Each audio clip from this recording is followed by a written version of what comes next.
You can have the boat. Yeah. Right, hello everybody, welcome to the Fragments. This is a D&D campaign. I'm playing with my friends. These are my friends. You've probably been watching already, so... No one's starting on this episode. Yeah, I know. So, This will be the one time they do. They do, they click this episode. Yeah, they just start and hear that and they go, oh. So go back and watch the other ones. Go on, if you can be... it's very much worth it, definitely.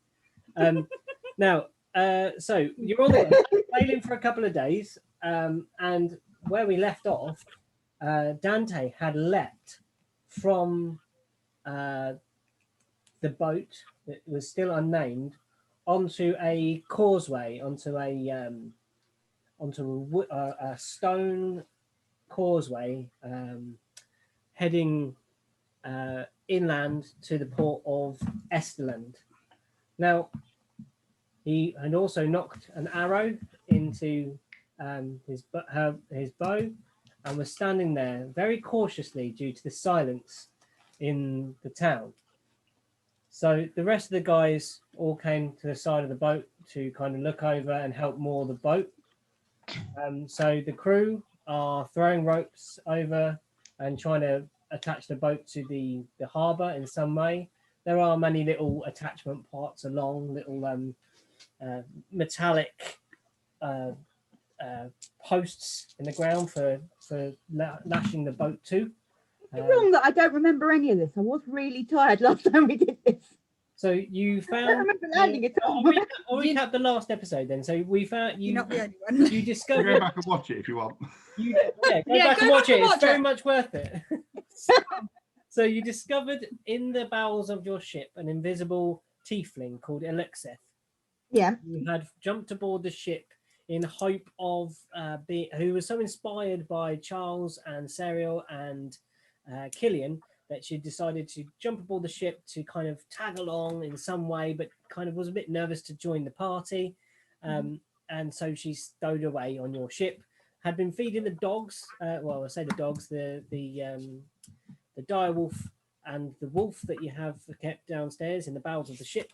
And then you were heading for Esterland. Esterland was the nearest land port to the Gregdon, the main continent, the central continent on Earl, to the ice bridge at Southgate, which we're going to cross at Southgate to head to Mordensow to find out what was going on with this note that you had from the king there, Serial.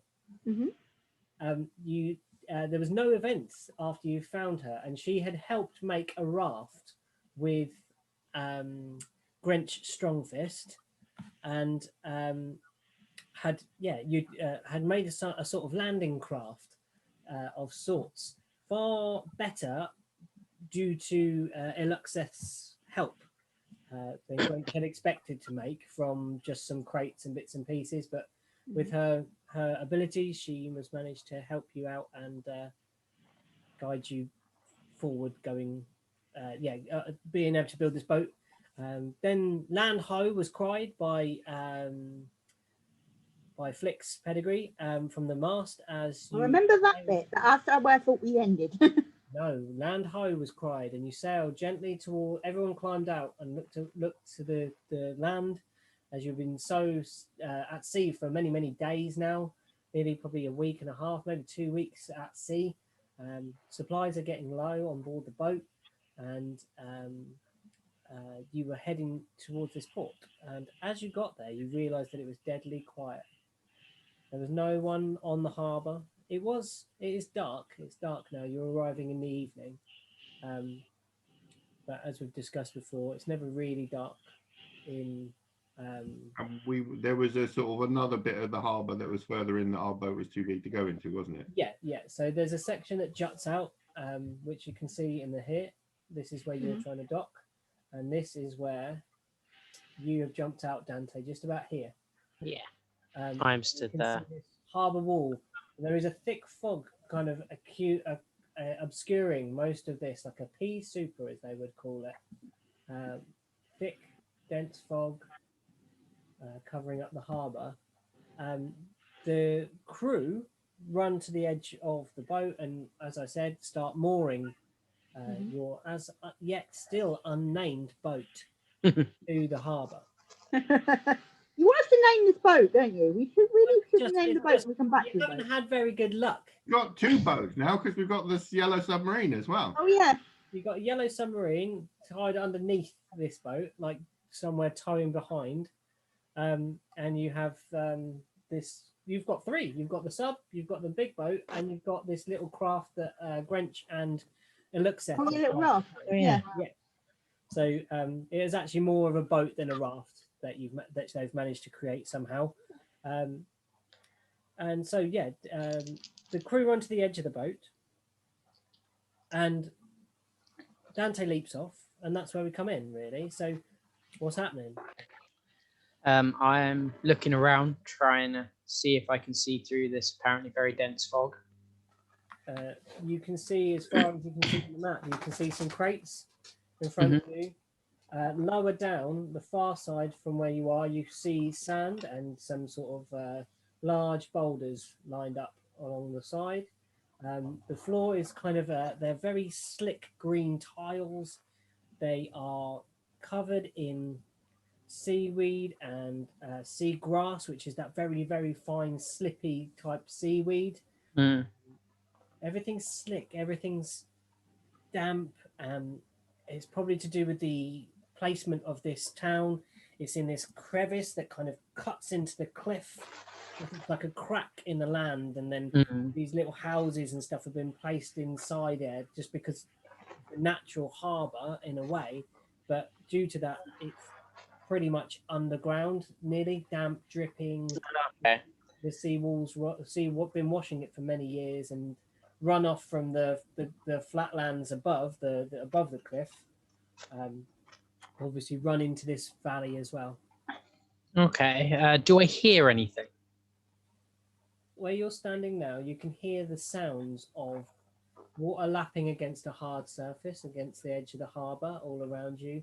You can hear the slight clanking of metal against metal that kind of accompanies the ebb and flow of the water going up and down and knocking the boats around in the water that may be further on inside the harbour. You think there might be something moored beyond this point, Beyond what I can see. beyond what you can see.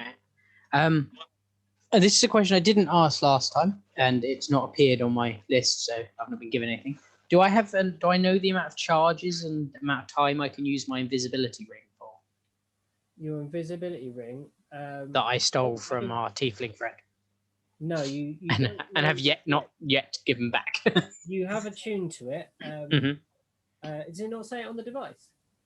It's not on my thingy. Oh, have you not added it to your thing? I didn't know what to add.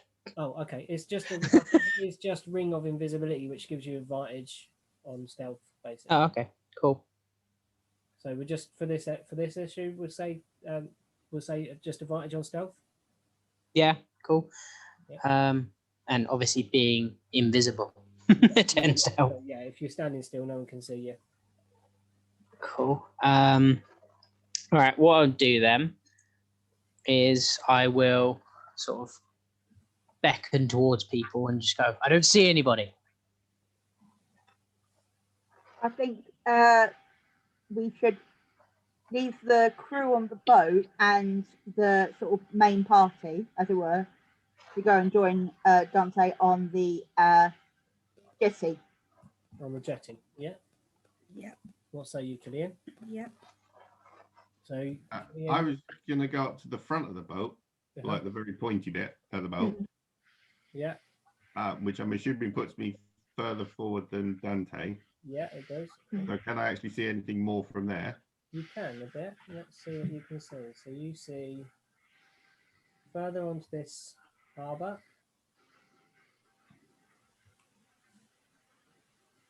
Ahead of you. And it's going to glitch a bit now because I'm moving the thing. You see sort of this. You can see that there is a drop off the end of the harbour beyond. And there seems to be a space within. So this is the harbour wall. So this is a sort of outside, and then there's a bit more inside the wall. This appears to be a level piece that goes across, and then another harbour wall that kind of shuts off the inner section within this space. Okay. Yeah, it cuts across the front of the crevice that you could see from out. Let's see. Can I see anybody? At the moment, you see absolutely nobody. Oi! The Dante face palms. I can't see that. It's fine. Scary will play from. echoes round off these stone surfaces and reflects up the valley slightly. And still, all you hear is the bobbing of the boats that you assume to be beyond, and the clanking of the metal that you can hear. Wasn't the idea of us sort of coming into this bay that we didn't draw attention to ourselves on an unmarked boat? We've drawn attention to ourselves now. Are you reminding Jackson of that, Serial? Yeah. We were coming here to like dock the boat and then leave. Yeah. Yeah. Don't you just pay like the docking fees and leave your boat or whatever it is? I don't know. I've never owned a boat. I think there's nobody to see us into dock. By the looks of it, we can just leave the boat for now. Isn't like the previous hub we went into where there was like a gate and entry and stuff. This one seems a bit more relaxed. Just leave our boats there for now. Ah, there we go. You're back. I'm going to sort of walk forward a bit to be level with Jax. Okay. Yeah. And I I'm guess going so. to say, keep the others here. I'm going to go ahead because I can be stealthy, and then I'm going to turn invisible. Okay. So you put on your ring. Well, apparently I can just wear the ring and then turn visible and invisible at will. There you go. So I'm just going to do that. I want you to have to clap it on and off. Yeah, just invisible. So you proceed to the end of this promontory. I'm going to do it sneakily to try and avoid making Okay, noise. make a stealth roll. I shall. I don't know why I didn't prepare for you to say that when I knew you were going to say that. So he's looking around like. Joe. So, wait a minute. 23. Oh yeah. Is that with your ad? I got an 18, Yeah. but then I've got a +5 in stealth. Oh, yeah. Because you're roguey. Cool. Yeah. You sneak along. Well, I realised no one had a rogue when I was originally creating him, so it's like, Yeah, you've got to be, ain't you? So you proceed along the this area and come to a junction where you can just about see now more of this beach to your right, and a small set of steps that leads down to it from the higher level of the dock itself, the harbour itself, and you just about see somewhere here what appears to be a figure standing, looking out to sea. Okay. I'm assuming, where am I stood? You're stood about here, so you're choosing whether to go left, where you see a set of crates and boxes, or you're choosing to go right and...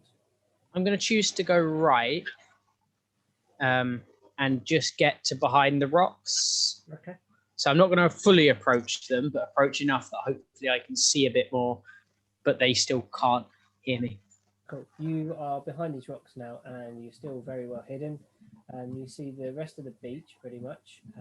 It's kind of, then the cliff wall is sort of here, the high cliff that goes up to where you ideally want to be, like land, proper land. Yeah, landy land. Yeah, rather than this kind of crevice that you're in. Standing on the beach, with their back to you, is a figure draped in thick, what looks like waterproofs, brown, dour colour, and you make a perception roll.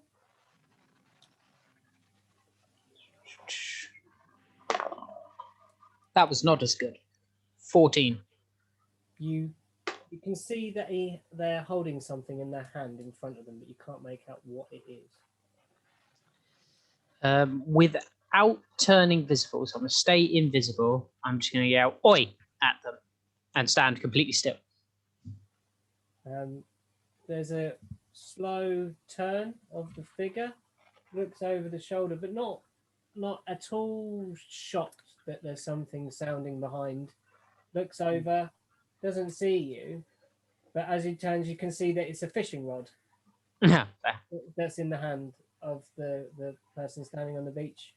Again, like big, heavy, like big, like wet leather hat covering the brow and high collar up against this kind of dark mist that they're standing in. Just seems to be fishing in the dark. It's not a weird thing to do or anything. All right, No. I'm gonna walk backwards up the stairs away from the very creepy fisherman. Okay, Dex, And- is he doing it backwards? What we're doing? What was it? Yeah, let's say, just a straightforward dexterity because you're trying to go Oh, backwards cool. up steps. Oh bollocks! 9, 12. You slip slightly. Oh, actually, yeah, 12. Yeah, there's a slight stumble as you go up on some of this particularly slippy seaweed, and the character turns around again and looks directly where you are, and sets the fishing rod in the sand. Oh, weird. Oh, lovely. We just got a blip that said Dante rolled 16. Yeah, I pressed the thing to see how I would roll that if I didn't roll it on with my dice, because I didn't realize I could actually roll dexterity. You did it in the D&D Beyond thing in the journal. Yeah. It I just didn't came up in realize I campaign. could, and apparently it came up can. in game log, and it just went Dante, dex check, rolled I can put 16. that up. I can put that up on my thing. So I'll do that while we're going. So okay, back to the boat. So Saria, what are you doing? You've just seen Dante run off into some fog, and you hear a Oh, yeah. stumble. Or not run Indeed. off, as the case may be. Yes. Because they can't bloody see me. Yeah, you've just seen Dante walk to the end of the promontory, vanish. Go and speak to the fisherman and find out a bit more about the. You don't know that. You don't know there's a you fisherman. don't have view to that yet. Oh, didn't I not see what Dante did? You didn't clear the fog. He walked through the fog, so he could see that, but you couldn't yet. Oh, okay. All you might have heard is me go oi and then trip up the stairs. Yeah. I'm going to go investigate who you said oi to. Okay, Killian. What are you doing? So where am I still? You're still on the boat at the moment. I'm going to get off and walk over to the crates. Okay. Go So, and investigate those crates. Sariel, you proceed up and you turn right. You see the small set of steps. You hear and there's a stumbling. Dante, you see Sariel approaching, not invisible, kind of just bowling it along.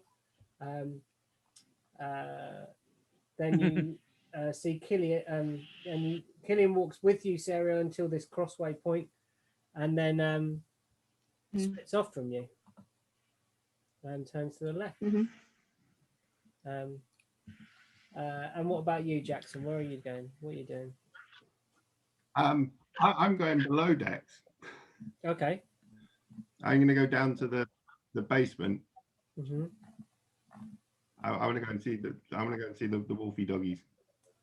Okay, you're going to go down to the basement. Cool, no problem. So Yeah. you proceed down below decks. The rest of the crew are busying themselves, folding sails, cleaning up, and don't really pay much attention as you go down. As you get to the middle deck, you see Runist. He's a bit bleary-eyed because you've come to shore in the middle of his rest period, but he's just setting to, as he believes he should, and starting to cook. He's starting to make some food up. And you then go to the little trap that drops down to the below deck. Yeah. And you can see the dogs in the cage. And I'm going to go and like get some of their treaty meat stuff, and Yeah. going to go and sort of, Human. Captain, and yeah, I'm going to go and sort of, see how they're doing, and see if they'll sort of sit for their food and things like that. They take. Are you offering? Describe that to me. Are you offering that through the bars? Yeah. So, well, sort of in a, I've had time to spend with them, and like sort of we kind of. We didn't really. They didn't get antagonistic to me, and you know, I've had a bit of time. Mhm. So yeah, I want to see if I can get them to sit, and then I'll pass them through meat and things like that. Kind of like Dante. You hear all of a sudden, he doesn't like leg meat. He prefers the arm. And then in the darkness, behind the remnants of the crates, is Aluxa just sitting there. It's not weird. Just in the quiet, in the dark. Okay, I like her. She's kind of like a little goth. I'll Gothy. check out for some of the other meat. Yeah, the dog takes that more hungrily. It was just sniffing at the other and takes the arm meat, and the other one, the dog takes the leg. But yeah, okay. And yeah, if they'll sort of do that and they won't bite my hand off or anything. Mhm. Have they got leads? They do not have any sort of leash on them. I'll go. Is there nothing down here at all? There's lots of supplies around you. You might want to have a little. Well, I mean, it's a boat, so there's got to be rope.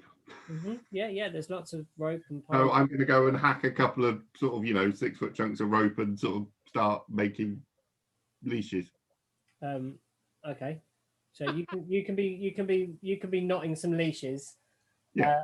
Up for a minute. Serial, so you turn right and you're walking towards this set of steps. He's stealing my dogs. Dante, you are coming up those steps and see this figure turning around and starting to walk back towards the large rocks that are some sort of, you presume to be like a flood defense for this area, like an extra bit of flood defense, like that.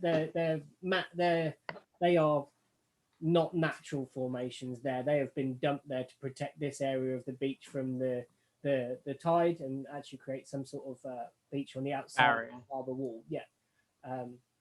You see Serial approaching you, and you are invisible, remember. I am going to. So I've still got my bow and arrow in hand. Yeah. So.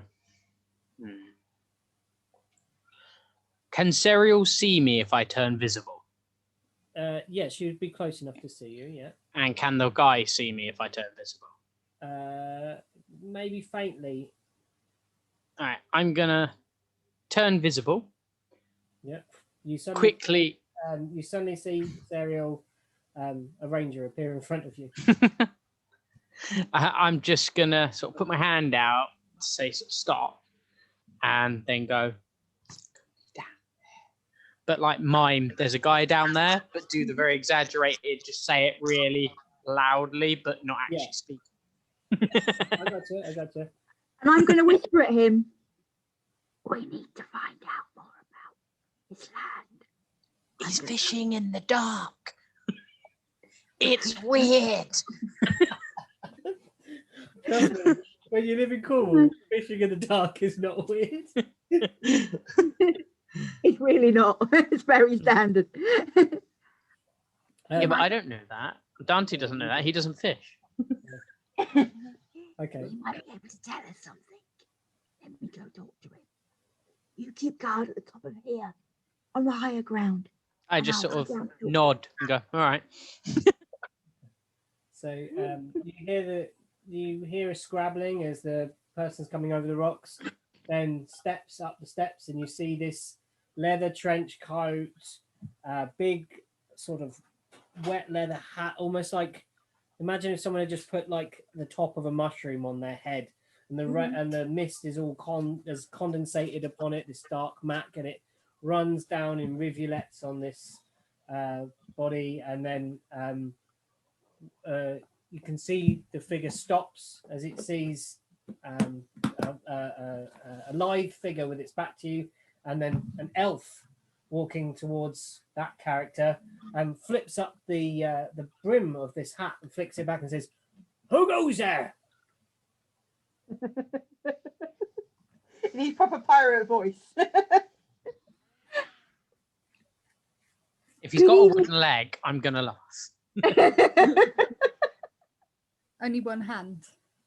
Yeah, a hook. That's Yeah, holding the fishing rod. You've got his flip back with one hand. With one hand, this brim of his hat. Good evening, kind sir. My name is Serial. Good I'm evening. Are you crazy? You've seen this fog? well, it's at least the fish can't see you if you're trying to find them. I don't think they're watching me. Do you think they watch people? Some may do. I just sort of touch my plesiosaur tooth, like. I'm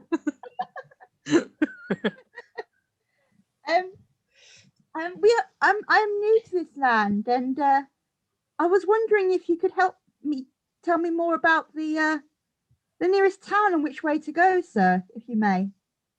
Well, this is Esterland. There are well. Where you headed? I mean, you can go anywhere from here. Everywhere is pretty much north from here. Yep. Well, I just wanted to find out more about Esterland. Is there somewhere we could rest a while and get provisions? Oh yes, Esterland's got everything you need. I haven't left here in ever. I'm wondering whether you're basing this character on somebody you know. This is looking very much like Paul Flevin as well. I can actually visualize this exact character. I think the amount of shows I've watched where someone is dressed exactly that way, speaking like that, is ridiculous. Like everyone you meet, every fisherman you meet in Cornwall. Like, Yeah. Yeah, Should I? Can I just yell over her shoulder? Just sort of where's an inn? You're closer. The inn's just head up the main dock here, and you pass the quartermaster's office. Then there's the shop, and then very good shop. I do like shops. Davelin in there will help you. He's a good old boy, but he'll be shut this time a day. Then you'll come up, and then you'll see a little bit of a turn to your left, and then you'll see the market. And then I'm just sort of staring at him, just going right, left. Behind the market, you can either cut through if the doors are up, but you don't want to get in anyone's way. They'll get very angry if they're landing fish. Go either round or through, and then the other side of that, the square is there. That's where we have our open sale market. When the traveling people come down, we sometimes have a fete in there. It's lovely. Oh, you should see the colors in the children. They're beautiful. And then on the far side of there, you should see the inn. Don't head to there's a church. Don't get those confused. They're both big buildings, you see. So don't get too confused with them. One's an inn, and one is definitely a church. A church, right. I just sort of whoop a little bit and go, "Yay! Beds that don't move." Have you been at sea sometime then, sir? I have. I'm not a fan. The sea, there's nothing like it than being out there among the waves. Beautiful it is. I agree with you, sir. And what's your name, by the way? My name? Mm-hmm. My name is Daniel. Thank you very much for your help, Daniel. Thank you, Dan. We will be on our way now, but we'll be returning as we need to obviously pay to dock our boat here. But as it's late, I'm sure there's nobody around to sort that out at the moment. But rest assured, we'll be back. Quartermaster will be in. He's always in. Whereabouts is the quartermaster, sir? First house you reach, first little shack you reach on the right here. Just head behind me. Just go along there. Give him a knock. He might be a bit groggy. He likes his likes everything really, and he gets a lot of it. So yeah. And do you know how much it is to dock a boat here? Depends on the size of your boat. Can you see our boat? Just the other side of his key. Not from here. He walks a little bit closer and sees the size of the boat. Yeah, nice boat that. Bad luck, it ain't got a name though. Yeah, we're working on that. We haven't thought of one yet. I was like, yeah, we're working on that. I love the idea of an elf going, yeah. Yeah, we're working on Just that. like- About that. Okay. He goes, very well then. Mind how you go. 'Tis ever so slippy on this the pier. We will. Thank you very much for your time, kind sir. He kind of looks at you and turns slowly and heads back towards the steps. Back to you. No, to Killian. Killian heading towards the crates. He didn't see you. You were too lost in the fog and proceeded right up to the set of crates that are sitting on the edge of the. I is investigating. They are crates. They are wooden, nailed shut crates. What's inside him? You don't know. I've got a crowbar. I'm gonna. Okay, so there's a strength check. Why is Killian turned Cornish? Killian is by. He went this way. No, Killian's Oh, actually like Cornish? I don't know because I was doing a Cornish accent. Yeah, I think. just. I love it. Just carried on. Yeah, sorry about that. Sorry, I didn't realise my Cornish accent was infectious. We just tend to do it though. Killian thought she heard something on the wind and thought she'd imitate it. I'll start fitting in. I'm Dragonborn. I don't fit in anywhere. It's even funnier that you're attempting a Cornish accent, really. Is it bad? I can imagine this dragonborn just stabbing this crate with a crowbar and don't fit anywhere. Yeah. Oh, Aw. So, strength, straight up strength. So strength with your strength or the modifier. Motherfire. Motherfire. Yeah. Motherfire. Motherfire. Probably remember them, isn't it? 16, 18. With a little bit of wiggling, one of them comes open, and you open the lid, and you peer inside, and you see salt at first. Put your hand in. Have a You dig around. Have a root round. dig in, and as you feel round, you start feeling the shape of something long and fleshy. Pull it out. Large fish. Can I bite it? Yeah. You take a huge bite out of this fish, and it's quite delicious. A little salty. I just like casually just put it inside my jacket for later and carry on walking. Like turn Okay. round and start heading in So the add direction. to your inventory Sarah went. one. Bitten Half fish. order. one Plus one fish. What type of fish is it? Delicious. Delete. It's a species you do not recognise. So I may have, why is it always? I may have just poisoned myself. Stop eating random things. Did you see? have a habit of the licking outside? it. I got drunk.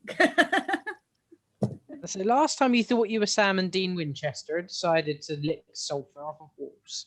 Yeah. Now No, you're eating random fish. Yeah, now I've got the salt. It's fine. Yeah. okay, so you Take a will bit of the go- salt in case we come across a demon. Yeah, I'm going to take some of the salt as well. Okay, yeah, you take a handful, and Around your pocket. you Yeah, you've got just- small bits of fabric that you could wrap it in and make a sort of. Right, bless. You've got about, I don't know, half a kilo of salt, something like that. In a handkerchief type thing, tied up. Okay. Which way are you proceeding? Are you going this way, or are you going back where you're going?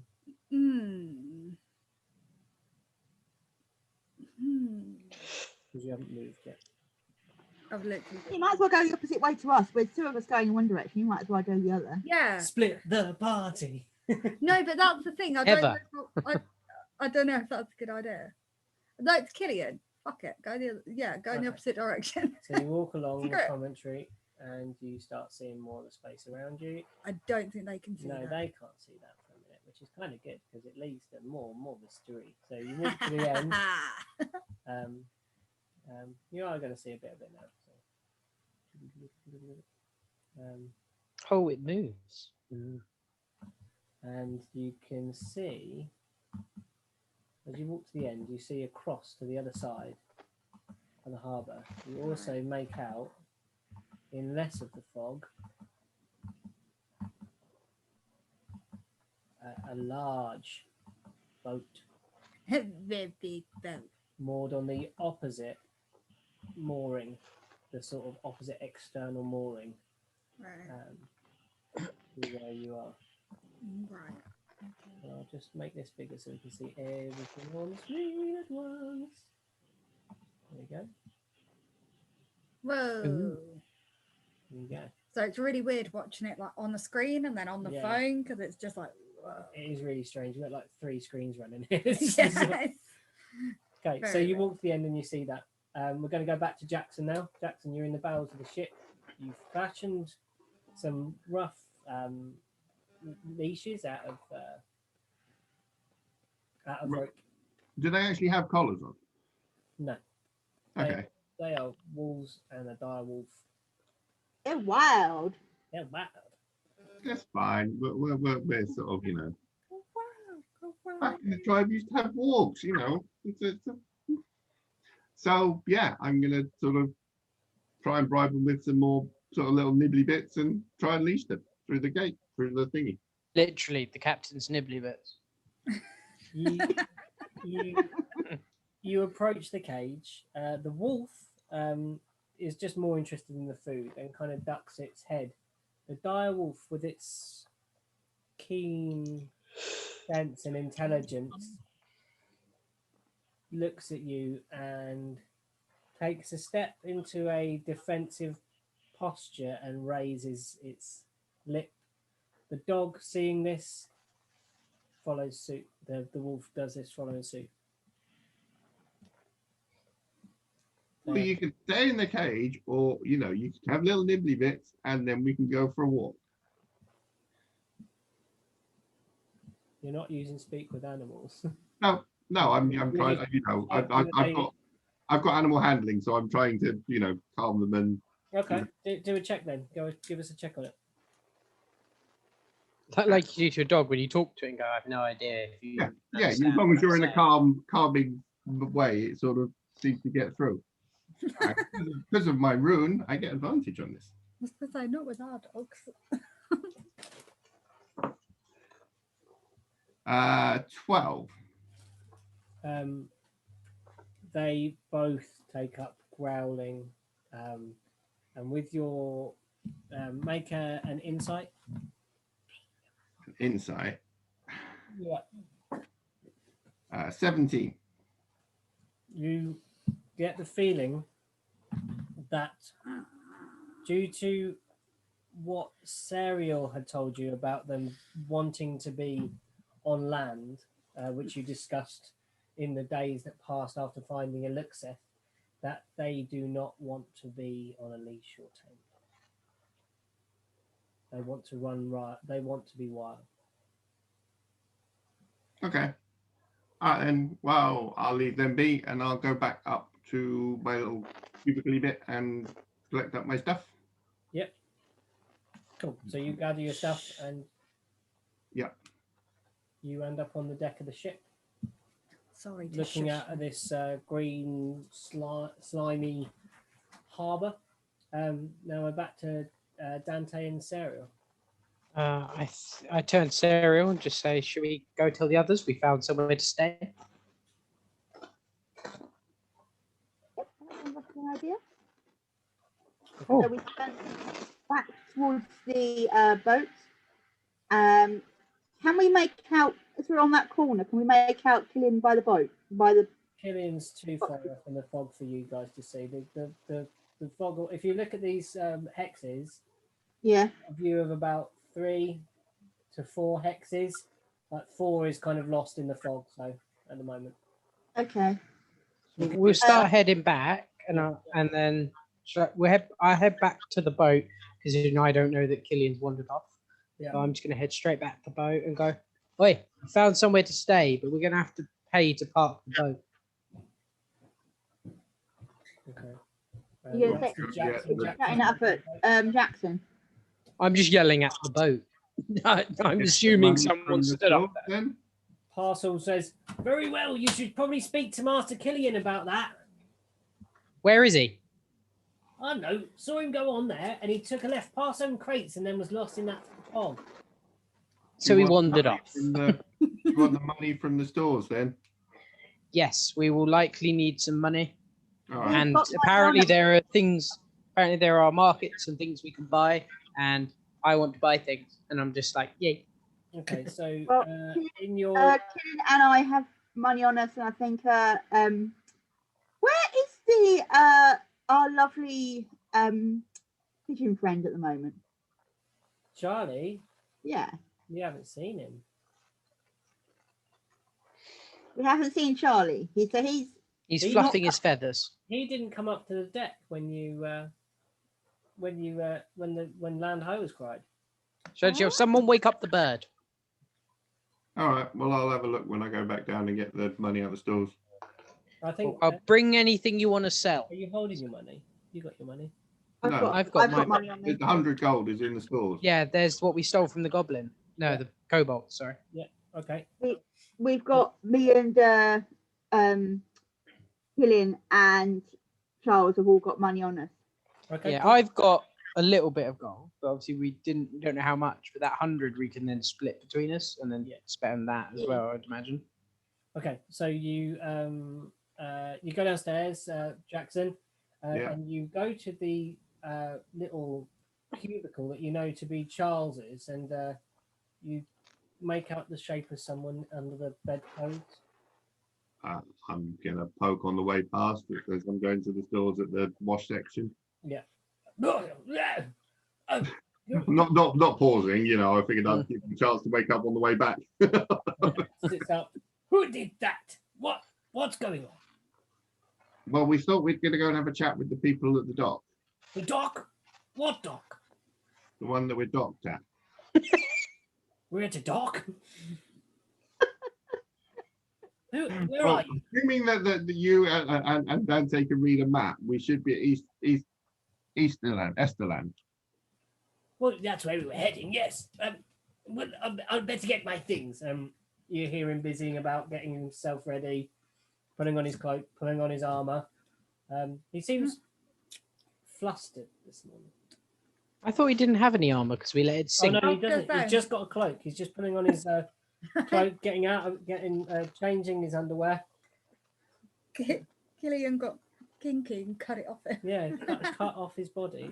So yeah, he's just putting on his donning his robes. I'm thinking Charles may have not had much sleep last night. Now the two flings about. Apparently she seems to be interested in the dogs. And Charles, don't forget Charles. She likes her animals. Maybe a bit too much. Okay, so She's an animal lover. you collect the gold.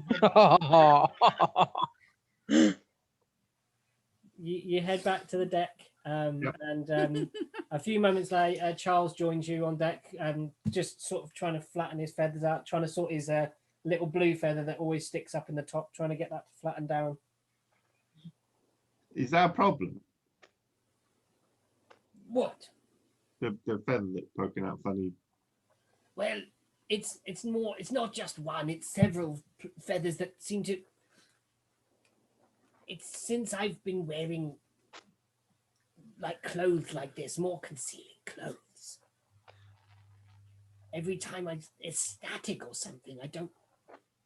My kind normally just dress in sort of simple leather armor and stuff, and I So why found it a don't little you? bit distasteful. All the straps and buckles and things, and it wasn't me. But doesn't that like let you fly around and not have to faff around spending 10 minutes getting undressed every time you want to be a bird? Well, I haven't had much need for it when all the things that I've been doing of late is, well, dealing with the inmates and looking more humanoid, I guess, less bird-like, made my interactions with them so much more easy, and they were less in awe of me, and became more pliable when I was working on the Reach Island, the Reformed Church. Okay. But you're you, and like, why are you trying not to be you? I had never thought of it like that. Well, there is a thought that that all life is suffering. And that if you can relieve someone else's suffering, that is a goal to be strived for. And a slight increase in mine for the betterment of others seemed like a worthwhile exchange. Well, yeah, but okay. Well, how does that work with, I haven't got enough money, so you're going to give me your money then? Well, what's mine is yours with equal share of what I have. It's very little. How about your hammer? My hammer? Yeah, Down. quite a nice hammer. I do need to protect myself. That's a no then. If I am gone, and there is no longer the physical me to lend arms, to give guidance, then I've lost my way. To end one's life, to be careless is not productive either. But if you're increasing your suffering to alleviate mine is a good thing, surely increasing your suffering even more to alleviate mine even more is an even better thing. Not to the point where I would risk my life. I Well, value that greatly. I'll get you a staff. Jackson, we could sit debating the semantics of this all for some time, but I said they're having an existential conversation. I'm sat there looking at my wrist it's going, crazy. I swear there's supposed to be something there that tells me how long this Have you is. heard this guy? He's just nuts. Yeah. anyway, I think it's all about time we all get down and go over to the harbour master, pay the man for to dock the boat, and then I look quite sad when she says pay the man. Yeah, I know we've got to pay the man. That means we're losing some money, but then we'll have some more money to go to the tavern and have a drink. Does that sound like a plan? I want to buy knives.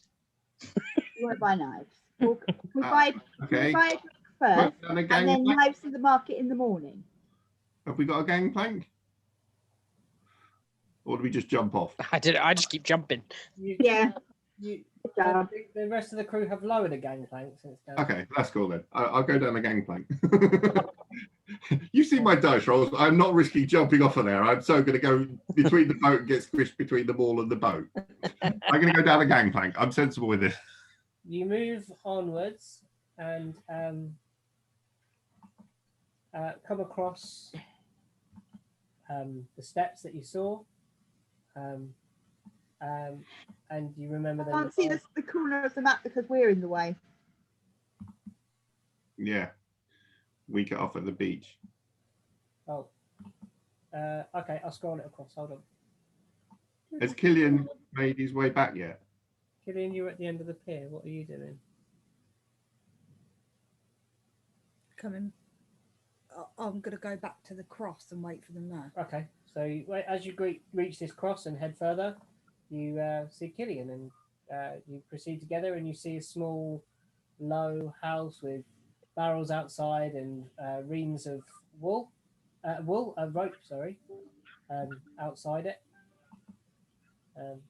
And from what you've just learned, you assume this to be the quartermaster's office, the kind of manager of the dock. Guys, wait here. I think I should do the talking. Okay. So I'm going to ask the guys to wait outside, and I'm going to go in to see the harbour master. Okay. So you walk up to the door. You try the handle. Do you stay in behind? Are you listening to Serial? I'm going to turn invisible and follow her in. Okay. I'll just sit on one of the barrels. So that she's unaware I've disobeyed her, but Okay, make a perception roll, Sarah.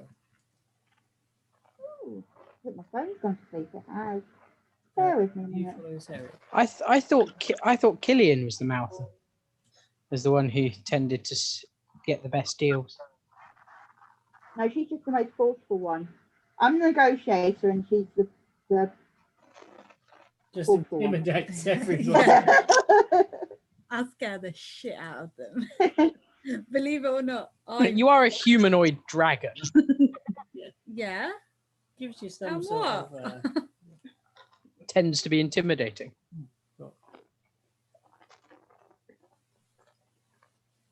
Aha. 16. You need to pop up. Yeah, it tells me. Oh, that's cool. Cool. Hey, you got a 16.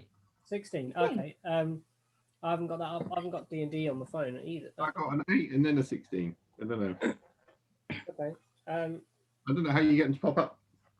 You just press on the thing, it'll roll it for you. And then apparently it seems to send a message to everyone in the in the fragments. yeah. What page do you have to be on to be able to view that then? I'm just sat on the front page with my stats. Yeah, that's where I am. Oh, okay. And then Are it's you in like a the little chat bubble next to it says campaign the fragments. There's a little chat bubble. Yeah, are you in the app or in the page? I'm on the website. I'm not. I'm just Webpage. on Okay. the internet bit. All right. Okay. It doesn't come up in a little bubble for me. It comes up like a banner that Yeah. just says. Okay, I'm going to open Charlie up and see if I can see him. Give me a sec. Okay, It so- doesn't last long. It disappears after about. Oh, yeah, I see it, yeah.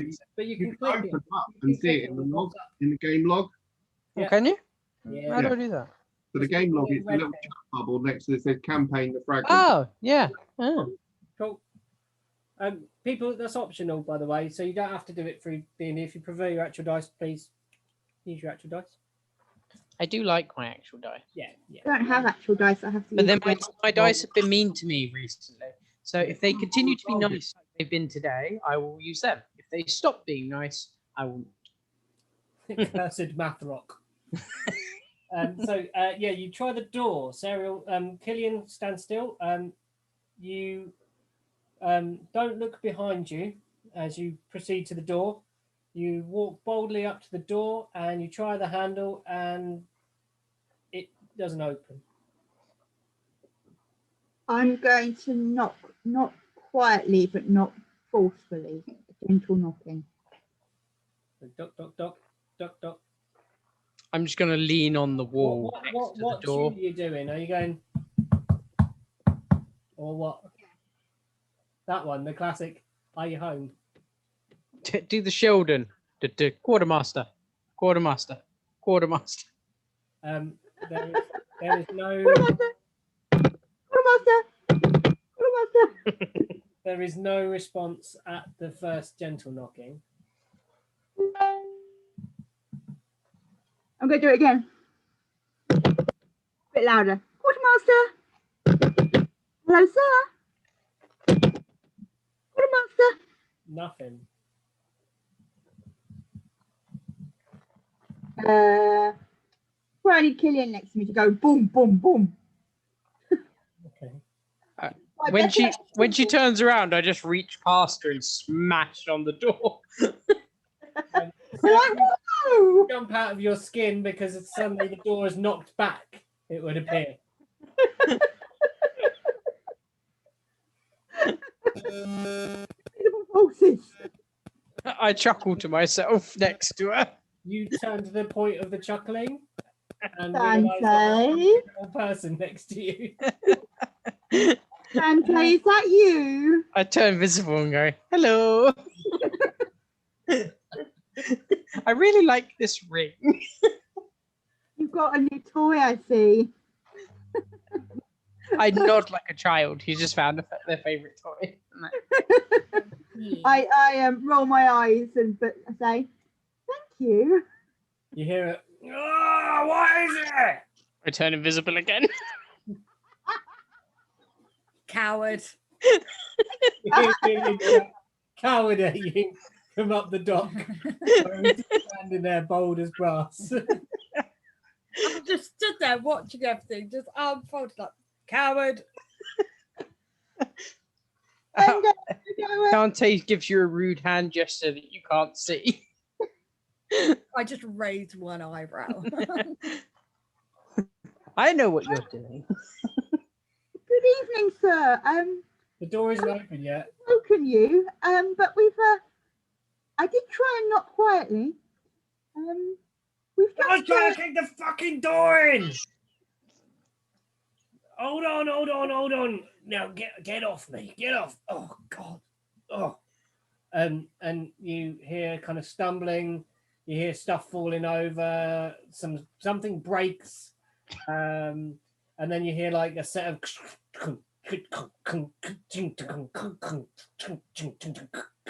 like someone's struggling with to get a multiple key locks. lock. And then you hear a slide of a bolt go, and the door creaks open, and there's a small bearded.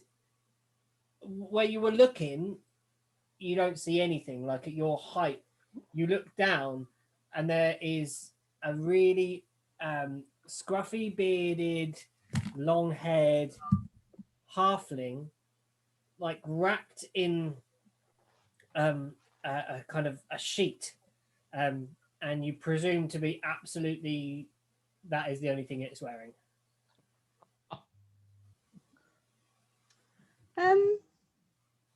Good evening, sir. Good I'm evening. sorry- Good evening. It's nearly morning. What the heck are you doing? I'm ever so sorry to wake you. We were directed to your premises as we were told that you would be awake at this time. Awake? I don't know who told you that. I'm here, but I was not awake.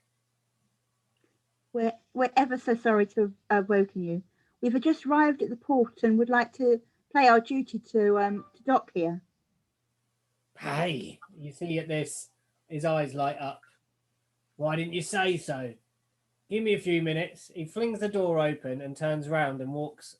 As he turns around, the door swings open like as he's pushed it, but he doesn't realise that he's caught the blanket in the door, and butt naked, a little halfling walks across the room, pulls on some pants and a shirt, and turns around. He's just wearing a shirt and undergarments, and you see another body kind of roll over in the bed, that the little bunk that's in the far corner. I'm gonna walk in. I'm gonna walk in through the open door, considering nobody can see me. Okay. So the room is about sort of what are we talking? 20 foot wide, quite Fair. small, maybe about 15 foot rectangular room, not very big. Far left corner is a cot, kind of almost built into the wall. This building is right next to the raised cliff face that you can see here. So it's almost kind of built into that, you kind of assume. There is a small stove and a kettle, and there is a desk strewn with papers. And he sits down in this on a stool and kind of sweeps his hair back from his face and says, "Now, there was talk of pay." Isn't he still naked? No, he's pulled on a pair of pants and a shirt, but no He's got trousers. pants and a shirt on. That's enough for now. More than Charlie boy wears. I'm just gonna wander around the room in as much as I can without touching anything. We have a medium-sized vessel, and we'd like to dock at the pay to dock in the harbour, if we may, sir. How many days are you staying? We don't know as yet. What's the minimum we can pay for now? And if our stay is extended, then we will obviously come back and pay some more. An indeterminate length of stay. My favourite kind of customer you are. Most welcome you are at Esterland. Now, we'll get your initial docking fee, which is going to be 50 gold. Now that will give you moorings and security in the shape of myself. And you will also receive freedom to roam our lovely little town that we have here with that. Any occurring days thereafter, well, come back and see me. This will cover you for the initial dock in about a week. Okay. Can I walk outside after hearing this? Walk up to the other two and go, he's trying to overcharge us, I think. And then I'm going to walk back. Okay. Do they just hear a random voice going, he's trying to overcharge us? Make a dex as you leave. Oh, God. I'm not going to think over. 13. As you leave, you step on the thing that was broken, a green glass bottle, crunches as you leave, and he says, "Who goes there?" I don't say anything. I just keep going. He sees then pieces of glass moving on the floor as you leave, pulls a dagger from his pocket and throws it. 18. Yeah, that hits me.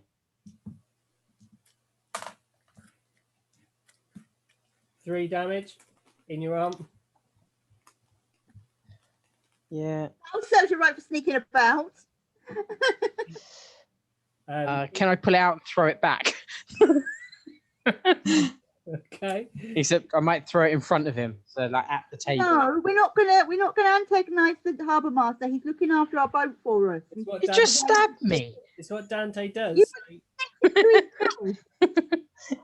He just stabbed me. He's sneaking Okay. to his house. Attack roll against the desk. I'm gonna try. Yeah. Okay. Yeah. 18. 18. So yeah, it hits the desk and in the desk. Batters your blood all over his paperwork. Yeah. What a mess! Show yourself, he says. I'm gonna put my hand on his shoulder. I'm and just gonna walk right up to so I'd be face to face with him and then turn visible. Would have appeared. Oh yeah, throwing it back would make me appear. So yeah, I'm appeared, but I'm just gonna walk right up to him and look at him and go, I throw things too. I'm gonna put my hand on Dante's shoulder and go, "Enough, Dante," and then pull him back. Okay. Can I just sort of reach forward and take the knife out the table and go, it's mine now, and walk out? You make a strength check. For God's sake. Nat 20. You feel a force on your hand, but you grip the handle so tightly that it doesn't pull from your hand. And he says, "Ah, you're a strong one." And then he stands up from the desk and pulls back the shirt. That underneath the shirt there was some sort of webbing on the inside that has a whole array of knives along the inside of both sides of this shirt that were very well concealed. But it kind of glows, and he pulls one blade off and lets it go, and it backs to the inside of this shirt. So it's some sort of shirt that has magical properties that makes the dagger return. Can I look at him and go, now where did you get that? Wouldn't you like to know? Now, I would, that's why I asked. Well, it's for me to know and you to find out, as they say. Are we going to do business, or are we just going to throw knives at each other? I like the knives, but I think she wants to do business. Dante, enough now. Fine. I'm just going to stand behind Serial. Sulking side. So there's now I'm going to turn to the others like, so it's Jackson and Killing Is are it still outside. or is it taking cover? You hear this kind of kerfuffle. You hear a scream from Dante. What do you do, guys? What is he doing? Sorry, you broke up there. What is Uh, he doing? is Jackson and Killian going to come in to see what all the kerfuffle was about? I don't know. I'll probably What do you think, guys? lean across and have a look in through the doorway from the barrel. Yeah, like before Jackson moves, we just kind of look at each other, and it's that kind of look where we're like, we'll go check it out. It's that kind of knowing look, like, So yeah. the I was thinking shadow. about going and getting back my lead. Maybe I've got something better to put it on. Yeah. There's this rather intimidating moment where Killian's dragonborn form fills the doorway, and then it's slightly ruined by Jackson poking his little head around the corner. There's a gargantuan orc head peeks round about kind of Killian's hip height, and he looks down at Jackson's head, and they look in and see a rather abashed Dante standing stroppily behind Serial with Sulking. a half-naked halfling sat at a table with a desk, a pen, branded, and showing off some knives. Apparently, the halfling does up his shirt and says, "Right, thank you. Now, like I said, 50 for the week.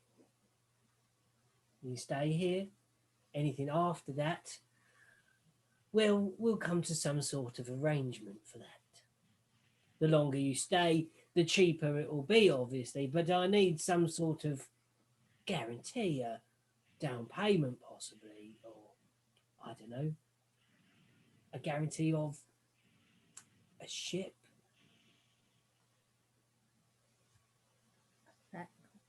Right. I suggest we offer money, not the ship, because the ship we kind of need. Can I sort of have a sort of? He's just sort of done his little spiel. Can I have an insight on the? Does that sound legit? Is he taking the piss? Yeah, go for it. Insight, because I'm so good at this.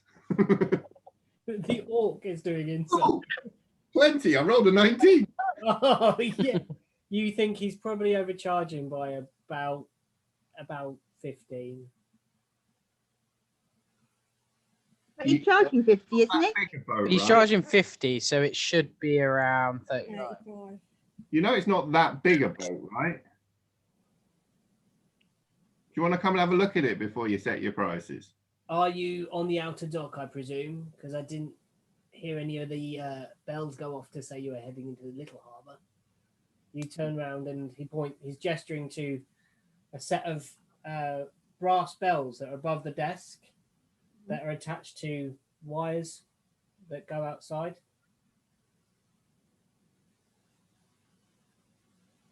We can move the boat round to the little harbour if you prefer.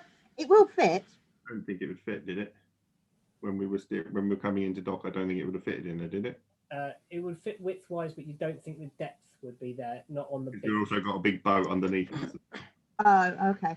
And you're towing a submarine. We have the yellow that submarine. you haven't told him about. Yeah. We're not going to tell him about. I just sort of look at them all like, no one's mentioned the Carry on. submarine. 20 gold, probably a good price. 20 gold for a week Yeah. and this fine city? Make a persuasion then. That's going to go well.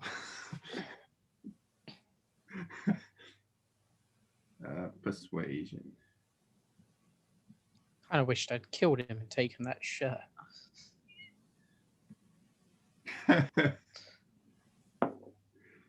11 with my -1. I'm not convinced that is the right price. Can I try persuading him because I've got slightly better persuasion than He's not going to be persuaded. Can I Killian. walk in Yeah. and I just stand in front of him, arms crossed, and what was the price we agreed on? Well, he said 50, I said 20. Okay, shall we say, We're aiming for no more than 35. yeah. Maybe why I went to 20. I just walk in, arms crossed, kind of glaring at him, and say, it's either 20 or we go elsewhere. Where else are we gonna go? In a very intimidating Okay. manner. Go on then. Roll your intimidation then. Fair. Roll for intimidation.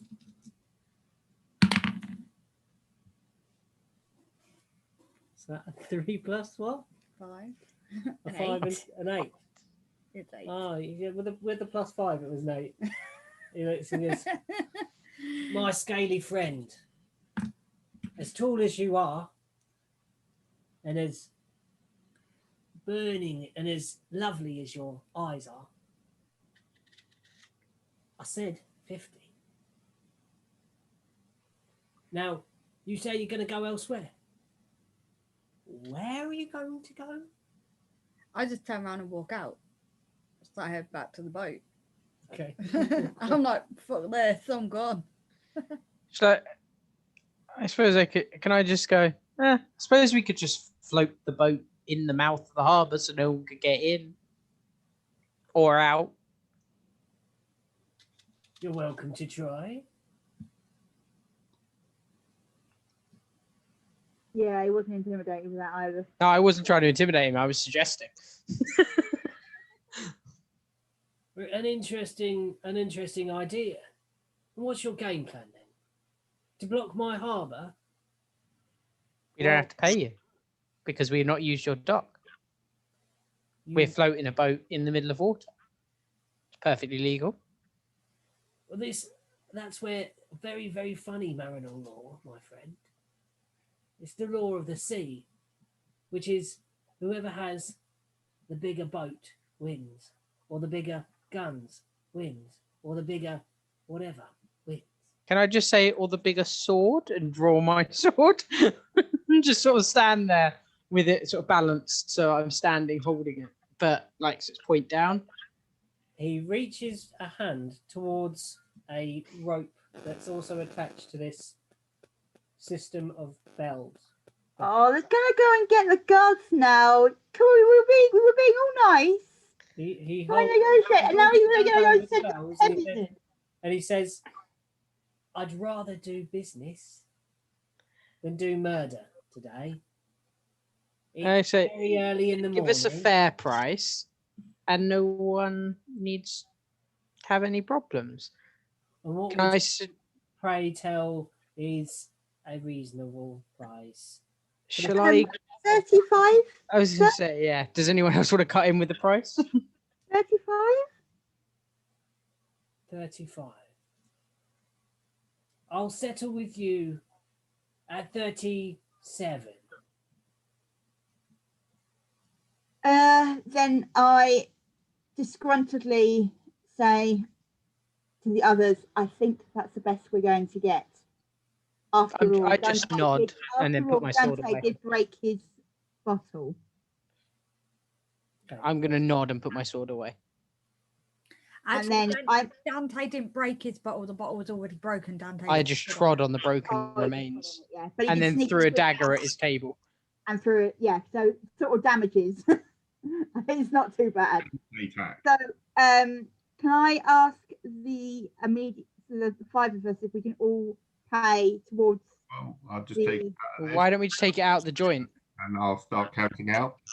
Yeah. Okay, take it out of the joint then. Okay. So Charlie then sees Killian walking out of the room and out of this offices. Killian, what's going on? Negotiations going well, I hope. Do they look like they're going well? I can never tell. You're so serious all the time. Only because you annoy me. Now, Killian, we need to talk about this. I mean, No. another time then. No. We must get round and have a nice powwow and work through our differences. I mean, I'm sure we can work around. Did you this. just say powwow? A powwow? Yes. Shall I go? I've got an ow ow. I've heard that from inside the room. Really? What have you done to yourself this time, Dante? I got stabbed. You walk out of the door holding your arm that's bleeding. Dante, You really must be more careful. I know. It was Oh well, I got a knife out of it though. So I finished paying the harbour master and received and do the business and got the paperwork. Yeah, And he takes a sheet of this vellum and it's like a pre-made contract. It looks like it's already kind of done. And he says, name of your ship? Can I just yell back, the Plesiosaur Slayer? I like it. Plesiosaur Slayer. Could you please spell that for me? No. P-A-T.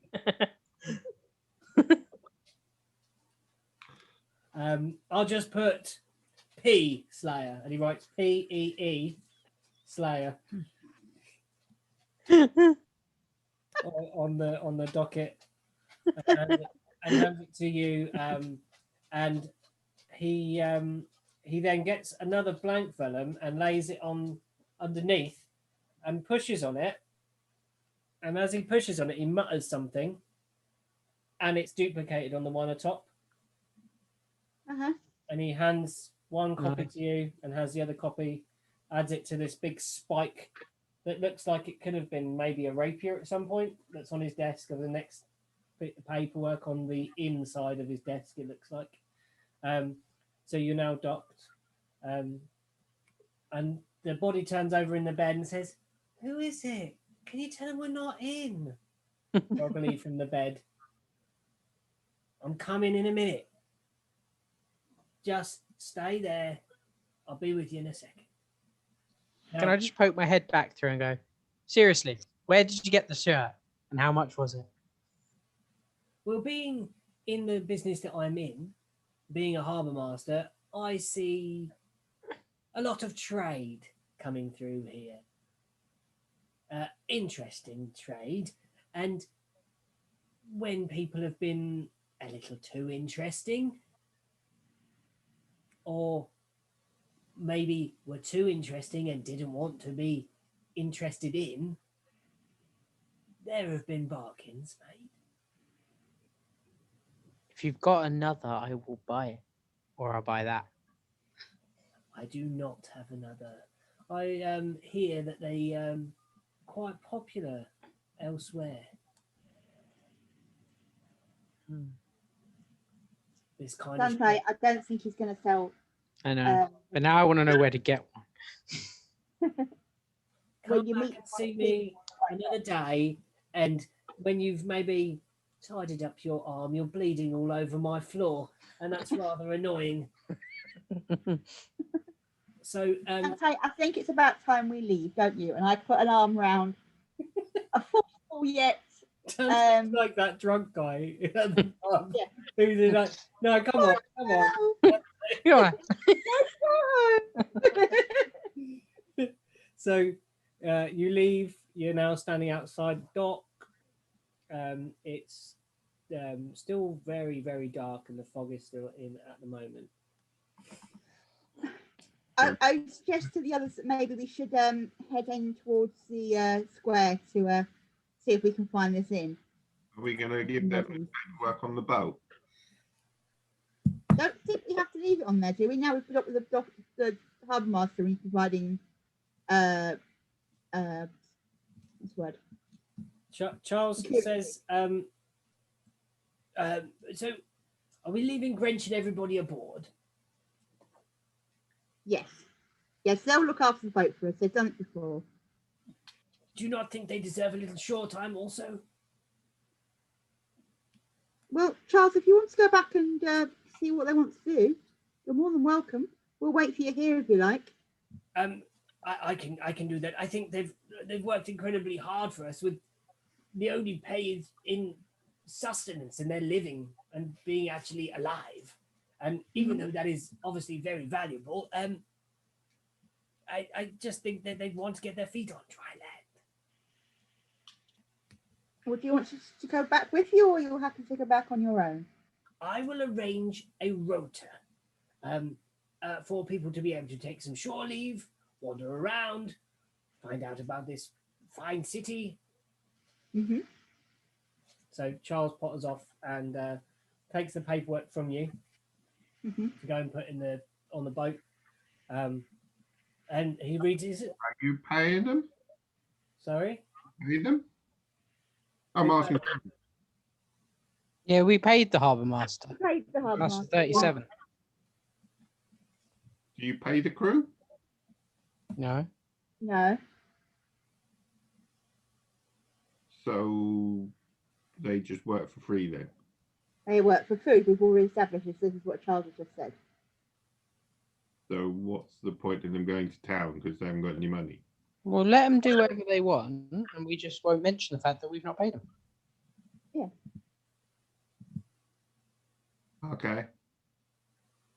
Okay, so Charles wanders back and aboards the boat, and as he's reading through the paperwork, as he walks away, Peace Slayer,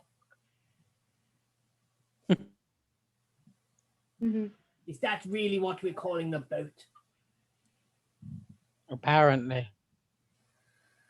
Very well, and he just wanders off into the fog and is lost in the fog. Make a wisdom check, Serial and Killian.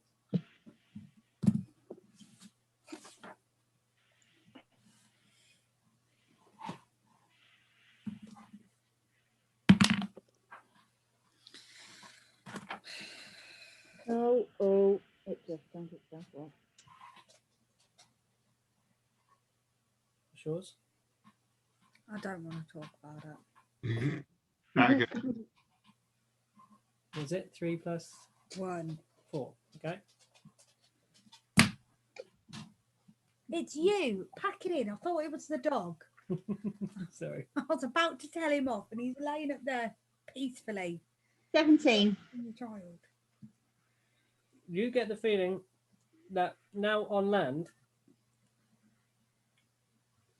and you've been getting to know your crew for some time because you sailed with them for all the way from Heptar Island and then to Mindigres and now to Esterland, that you think Harsel would stay for his loyalty to Killian.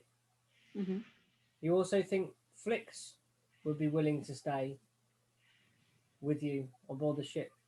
Mm-hmm. You have no idea of the intentions of the Epen family. You have no idea about the intentions of Grench or of Taj either, as to what they would do when they're on land. Well, now they are free men. I think we just got to give them the benefit of the doubt and see what they want to do. Do they want to come back to us, or do they want to go? We've gained some people over it, so we could lose some people. It's not that we're going to be short of people for crew. Mm-hmm. So I think we let them be free men and make a decision. Okay.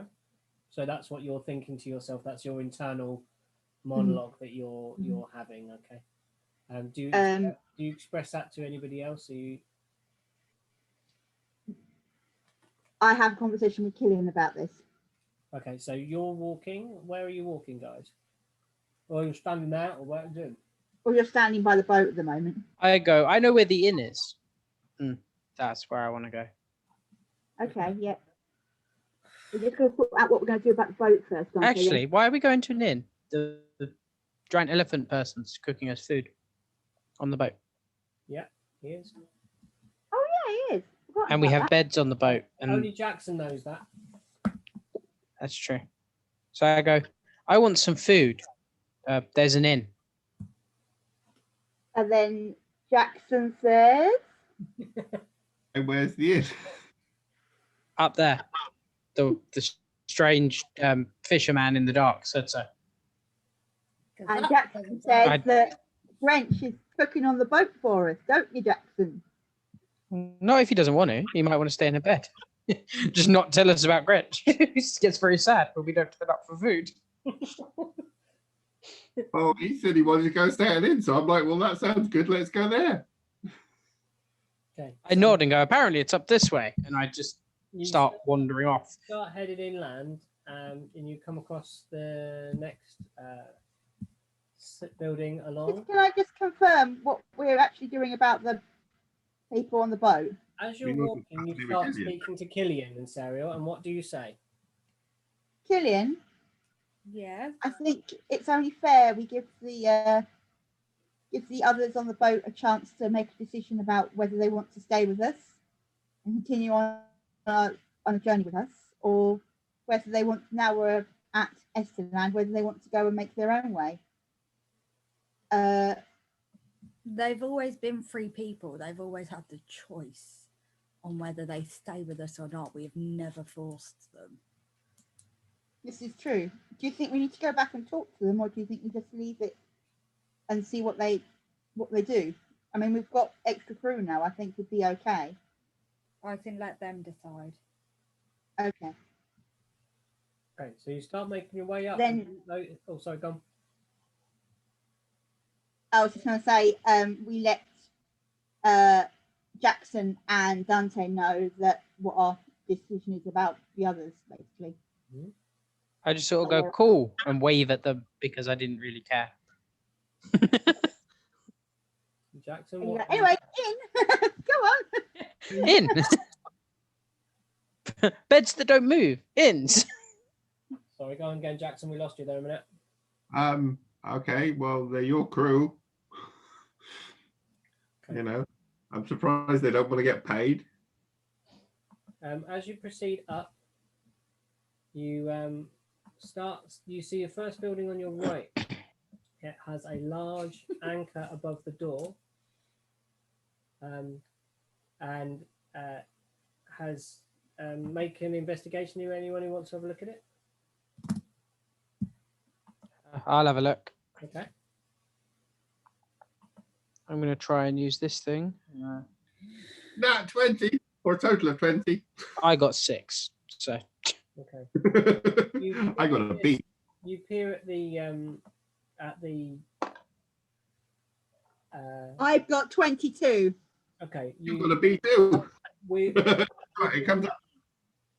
with your looking at the building, you realise that this is a shipping supply place. This is going to be able to provide things for boats, any repair work, spare wood, nets, crab pots, lobster pots, fishing line, compasses, telescopes, that kind of thing. I think we go back to that later, but maybe yeah, I think we're keeping going and going left, I believe, was what the Cornish Daniel said. Cornish Daniel. So I'm Yeah. calling him now. Daniel. He's now Cornish Daniel. Cornish Daniel. Is he going to be one of those NPCs that joins your party? Never. We would never do that. If it means you putting on a Cornish accent every week, yeah. Funny. Just Cornish Daniel. You're already Pirate Pete. Like level 20 Cornish Daniel is like, "Roar!" Become a warlock, and he just loves Eldritch blasting people while saying, "Roar."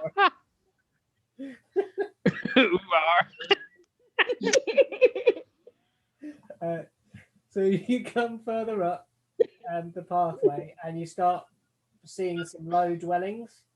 You're following pretty much the edge of the cliff at the moment. Which way would you like to go? Is there any more people about? Is it just us walking around in the fog? It is deathly quiet. Your footsteps echo off the cobbled ground as you walk along this dripping, murky crevice, basically, in the rock and mud and dripping. There's a constant sound of water running off the sides of this cliff. It's very dank, dark. This thick mist is surrounding you, like almost hugging you, like being. It's very tight around you when you. The air is cloying to you as you're walking. You don't see any people. It's still very early in the morning, though.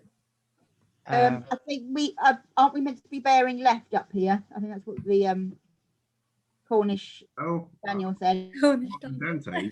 where the inn was. I go eat. Cornish Daniel said left, and I walk that way. Okay, so Oh, sorry. you head left along this part of the area, and you start. Who is that making that noise? No idea. What noise? I get think that that answers the feedback question. Is We there get a feedback loop every now and then, just buzzes and then stops. Oh, okay. I have no idea. Oh, it might be. Hold on. That might stop it. Cool. That might stop it. No, I think it's the. I think you're Could- touching the end of this. Oh, So you walk yeah, along. sorry, it's my fault. You see a large building to just- your right. And you also look down on the beach that seems to be inside of this U-shaped harbour. And you see a small boat with oars. I keep going, Yeah, keep going on. trying to find this inn. Okay, you're walking along. Can More. we do a perception check of that building to the right of us? Yeah, go on then. Investigation, it will be. Investigation, okay. Or insight. Dante, you can make an insight. Insight. I don't know why I'm looking because I'm pretty sure it's. I don't get any bonuses, but oh no, I do. Yay! Whiz-based. Which I needed. 14. Yeah. Investigation or perception? You'll be an investigation. I had insight, which was 14. 22! Okay, cool. So, Dante, you look at it and go, oh, I remember something about what Cornish Daniel says. And Lou says, that looks like a market. Yes, So- through the market. Like a market. He said sorry, I wasn't there talking to Cornish Daniel, I can't say. Yeah, that's it, through the market. No, you don't. And I just store. Yeah. I just go. I swear he said through the market, and I go to try and walk through it. You walk up to the edge of the building. There are large shutters, doors that seem to rise upwards, handles on the ground. Can I try and pull one? See if it opens. Make a strength. No, I don't like strength. Strength is not my friend. 13. 13. The doors open slightly. Jax, give us some help. Okay. I'll go and give him a hand. Okay, well, give us a roll. On strength, please. With advantage. 15. 15. It comes up about halfway with that, with the two of you having a go at this. So you could duck underneath by not having to crawl under now, which you would have had to do on your belly with Dante's Pathetic roll. attempt. It's about halfway up. So we can crawl under then, yeah? You can. It's one of those kind of bend at the waist and kind of go under. Yeah. Let's do Press that. B to crouch. Yeah. It's up to you. Or in my case. I'm gonna crouch and try and go under. Okay. I'm good at limbo. Make a dexterity check. Make a dex then if you're limboing. Only Lou would be like, I'm going limbo. Or maybe like, I don't know, would that be athletics? Acrobatics? Acrobatics more. Acrobatics, sorry, Lou. Yeah, go on, acrobatics. I like acrobatics, hang on. That should be the first skill. I got 11. You attempt to and actually bang your head, your chin underneath, fall back on your back. You're now prone on the ground. Until you duck under. Ian? Are you going in? You following these people? Well, I wasn't there with Cornish Daniel, even though he did give us another option. So I'm just going to go in. It's up to you where you go. You following? I'm those following those guys, assuming that I'm going to look at Killian in a you know, these guys are crazy kind of expression. I just kind of I'm just- If you look at the map, guys, there's space down the side. Yeah. So Planning on letting go of the door and wandering around the outside of the building when you guys are finished. So Jackson and Killian are looking at each other and say, and what do you say? Are you having a conversation? What are you doing? We can break in here, or we could just go around the outside. Yeah, we just kind of like shrug at each other, turn around and start walking around the side of the building. Yeah, once there's no one laying underneath the door, I'll let it go. So I'm guessing it'll probably fall shut. And yeah, I'm going to wander around the side. Okay, so you're kind of just at the moment staring at Sariel, who's laying on the ground. Yeah, I'll wait until she's out of the On way. the side. Dante, you look around and you see a wide, flat space with great hooks hanging from the ceiling. Sharp, blackened metal, and there are drains all in the floor as you walk around. Little vents, little gutters and gullies, and this. Can you make a con check for me? Oh God. The smell of rotting fish. Nat 20. Okay, so yeah, Well, 22 then. and you manage to hold back. The smell of fish has been contained overnight in this space, and sweating with the. It smells better or worse than your hand. Yeah, just sort of look at the hand and go, this is nothing. Yeah.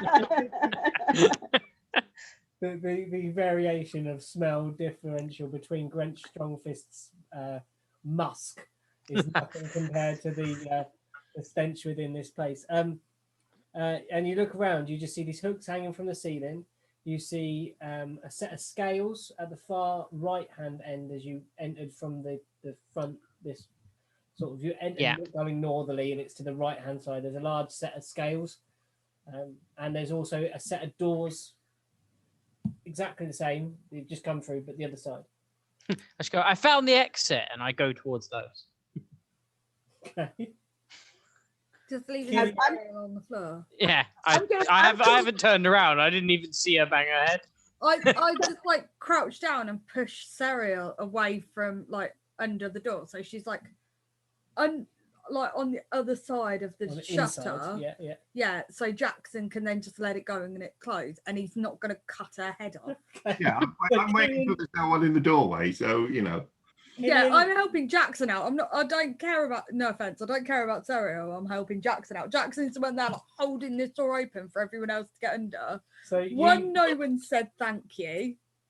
And two, Serial decided to be clever and limbo underneath it and knocked herself So out. you don't actually crouch down. What you do is you get your dragonborn claw foot Yeah. and place it upon Serial's head and just sort of push her with your foot the rest of the way under the door, and then nod to Jackson. Jackson lets go of the door. It slams down. It's from your head, Serial. And now you... I was laying there giggling to myself, and then go as the door slams behind my head, like missing me by inches. So I now, scramble up and go, oh, that last time I do that, and then sheepishly sort of run towards Dante. Dante, wait for me. so I turn around and go, they locked us in, didn't they? Jackson and Yeah, I'm just going to go around the building. So whichever corner is the closest to the door. So whether that's back a bit or further on a bit. There's a set of two doors, one here and one here. Okay, if we open that one, I'll go back to the other corner. Yeah, this way. So backtrack on us and then go up that route. Okay. You see more dwellings to the right. Are you following Killian? Are you walking with Jax? Yeah, I'm walking with Jackson because neither of us know where we're going. Me and Jackson weren't with Cornish Daniel, as they're calling him. And we don't know what's going on. So we've kind of, you know, where you have that, like, you know. I also broken into a random building. Yeah, and it's that kind of, me and Jackson have this understanding of like, those two are fucking morons. Like, we'll go this way. Like, you can go round. I've lost some of my what's the word? integrity within the group, because I've decided to do something silly for a change, because I'm normally so reserved and so sensible. Well, And the one time it's I 'cause decided you're with Dante, Yeah. who always makes. I love the way there's just me in the background, just like, I'm an idiot. and I sort of compose myself and brush my elven hair and twiddle my little plaits and go and sort of try and make myself feel a bit more respectable. I just after- sort of stare at her going like, what are you doing? Yeah, because you didn't see anything, did you? So you don't know what she did. Yeah, I'm just looking at her like, what's wrong with you? So you enter into this. You walk past this large building round the end of the what you assumed wherever you've just locked Serial and Dante inside, and you reach. You see more of these low dwellings. One of them seems to have a sign swinging in the breeze as you walk past it. This one here. Have a look at the sign and see if I can work out what it is. It says in common, basically like supplies. Seems to be like a shop of sorts. Shall we try the door? I'm guessing it's still night. The only thing that's going to be open at this time is going to be the inn. Yeah. Because it's So I go to the inn, Is- hang around, have a beer, have Your some breakfast, conversation- and wait for the town to wake up. oh. Yeah, so since your conversation was probably about sort of 1-ish and you've been mucking around for a bit, it's probably coming on now 2, 3, starting to get light in the sky a bit, but still, yeah. Where'd you go then, guys? So it's about 4 in the morning. If it's 4 in the morning, the tavern may not be open. The inn. In. Well, I'm going to wander around town until I can find it. So, you know. Yeah, Okay. me and Jackson just kind of stick together on Well, this. I might look over my shoulder and see if they've managed to get out of this building. Hey, I'm going to try the door at the other end. As you walk a little bit further, you notice the outlines of another large building ahead of you guys. We go back inside the building that Serial and Dante are now inside. I'm getting really hot. That is. I'm going to walk up to the grate on the other end and try and get in.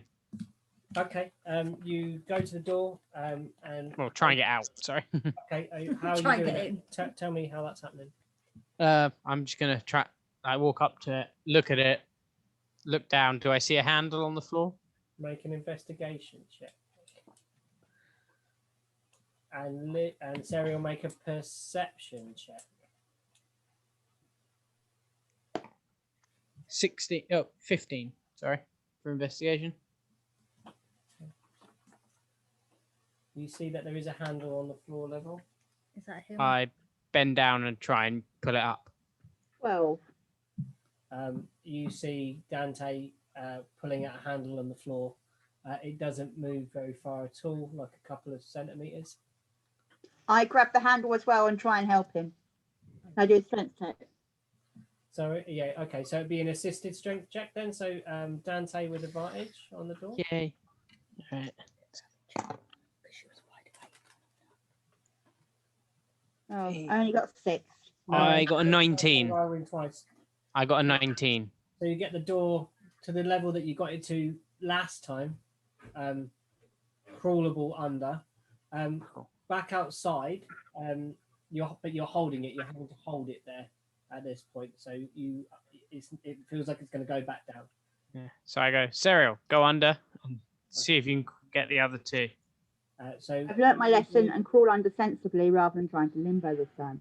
before that happens, Jackson and Killian walk out into the square. They see the outline of a large building that has lights on, glowing out brightly.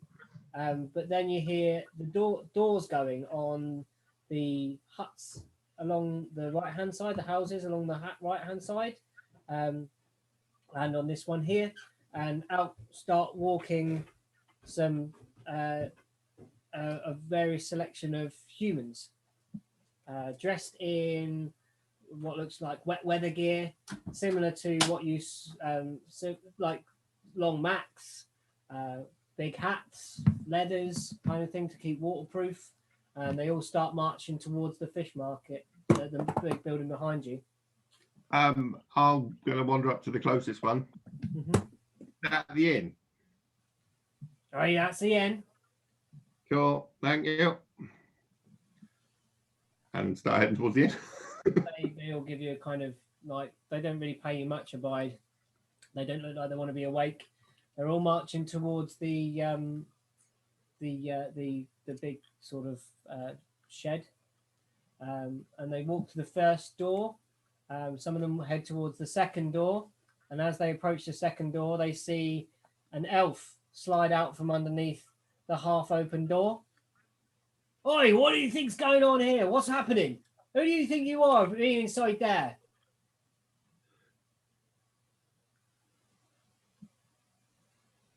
They are quite aggressive. Okay. Can I do a what's the one I want to do? I want to make friends.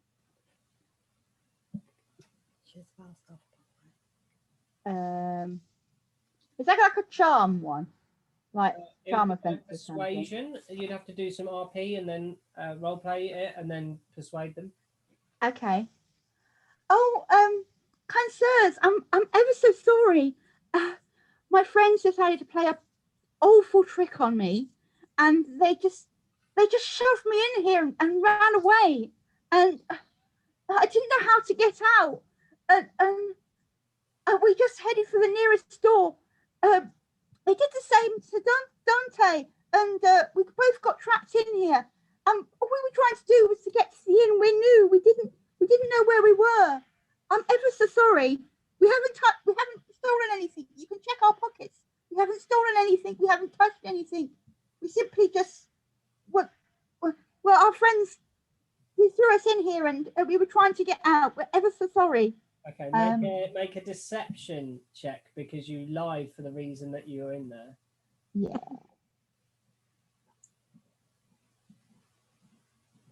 Hmm. 13. They do not look convinced, and they pull you out from the other side. They reach for the chains that are either side of the door and start raising up the door.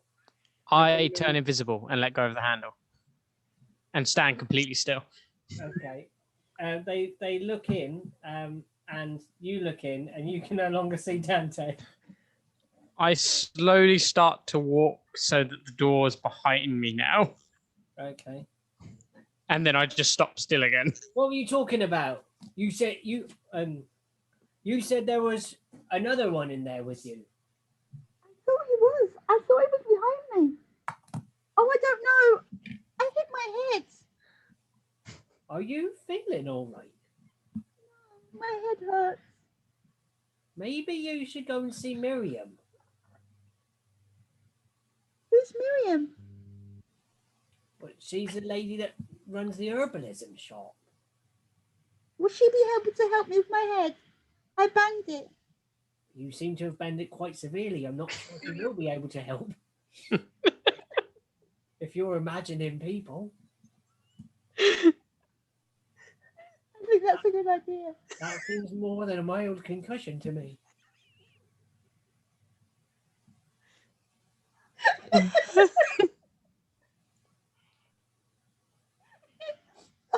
Oh, thank you, kind sir. Can you point me in the right direction of the herbalist? Yeah, if you head behind the inn, which is that large building that, can you see, how many buildings do you see?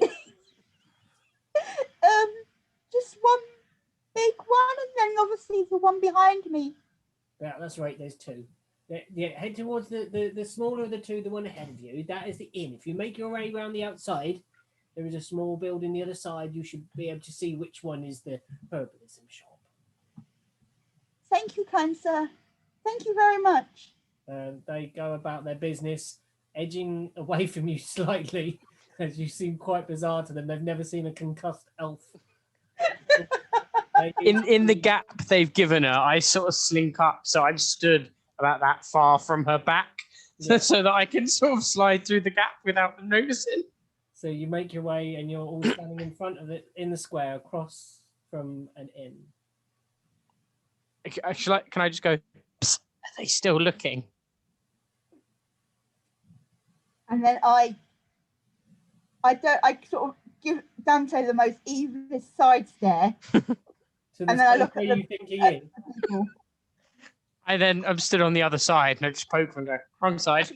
Have the people walked away now? Are they not within? They've gone into the market. They seem to be sliding big pallets around, and Okay, so they're starting their day. I Okay. become visible again. And I sort of sternly say, but quietly, thanks, Dante. What? I didn't want to get in trouble. so You you are look all, like a mad woman. You got away, didn't you? No one's in trouble with a mad woman. Yeah, but they all think I'm mad now. Wait, per first impression. you are now approximately all four of you now standing outside your Inn. the inn that you were going to. You read the sign above the door that says the Guppy's Eye. Guppy's eye. Love it. And what do you do? Try the door. The door Let's go into the opens. inn. Fine. There is heat. There is a fire. It seems to almost like cut through some of the smog as you open the door to this richly warm interior. A complete change from the external grim, dripping stonework of the rest of Esterland as you walk in. There is a bar, and as you push the door to its apex, there is a ding of one of these brass bells that you've seen previously. It rings, and you hear a voice saying, "Hold on just a minute, I'll be with you." Okay. I'm wondering. I'm assuming there's an empty table. The place is pretty much deserted. There is to the left-hand side, the left-hand wall, there is a fire in a hearth burning. The bar is directly in front of you. To the right, there are some other more sort of secluded tables, like booths to the right. Table in the middle, table next to the fire. Table next to The table next to the fire, and sort of shuck out of my pack, drop that down by the chair, and sit down next in one of the chairs. I'm just going to continue to stand by the door and just go, she said wait. Okay, Sarah?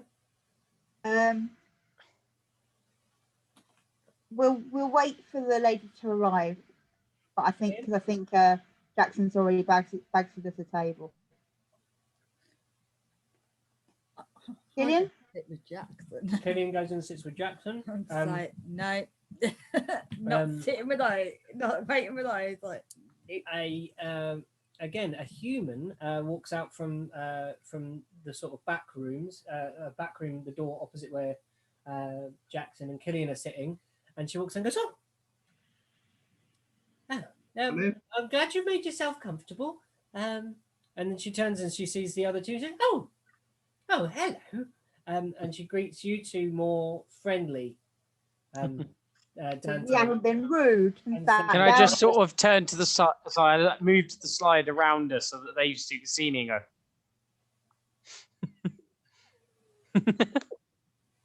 Such a child, I love it. And she walks through the room, and she has to walk quite near the table where Jackson and Killian are sitting, and you see her kind of move. It gives them a wide berth as she walks around, and walks up. I'm concerned by my bag and my pile of weapons. Giant amounts of weapons. And she walks behind the bar and says, "What can we do for you?" Can we?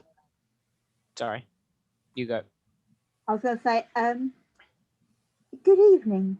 We were wondering whether we could rest a while here and have a room and some lodgings and some food if you have some spare. Yes. We've always got room. We haven't got anyone in town. We've not got any of the market traders in town till what day is it? Till probably you've got about 3 days, I think, before they arrive, and we only normally keep the leaders of the trains that come across here. The rest of them sleep in their wagons or under their stalls. So yes, we've got bed and board. How much? Say how many nights you stay? We're thinking 4 nights, maybe longer, but at the moment we're just thinking 4 nights in 5 days. Well, normally would say half a gold, so I can't do my maths and that. So 50 silver pieces, is that, Jackson? Can't remember the conversion. 5 silver, so 10. 10, yeah. So 10 silver pieces for a night. So 4 nights, 2 gold. 2 gold. Eat that for all of us, or per room? I'll Or... do you a discount if all 4 of you are staying. I'll charge you for 3. So 6 silver, 6 gold. 6 gold. Per night. No. Each. Oh, 6 gold. Is that 6 gold for the lot of us or 6 gold each? 6 gold for the lot. 6 gold for the lot, but per night. Why are we staying 4 nights? Yeah, I was gonna say, couldn't we just stay in our ship? I just want to stay tonight because it's 4 nice. before breakfast, and we'll come back to you about the rooms. Very well. You're welcome just to stay the night. There's no trouble. We don't mind. We have people passing through all the time on their way to Southgate or even up to Drosk. Ooh. Just one night to begin with, then. Thank you. And so you pay your money, and she takes behind the bar. She starts gathering some plates and stuff, and walks to the hearth. There is a cauldron on the in the hearth place, and she starts ladling a thick, hearty broth, meat, potatoes, and big hunks of this very tough bread. Starts ladling it into the bowls and brings them over to you, and says, "Grab a couple of more scoops each if you like. That's yesterday's in there. We normally keep it going for a few days, but we need to finish up the pot, so help yourself." thank you. Sure. Thank you. I'm gonna take a spoon.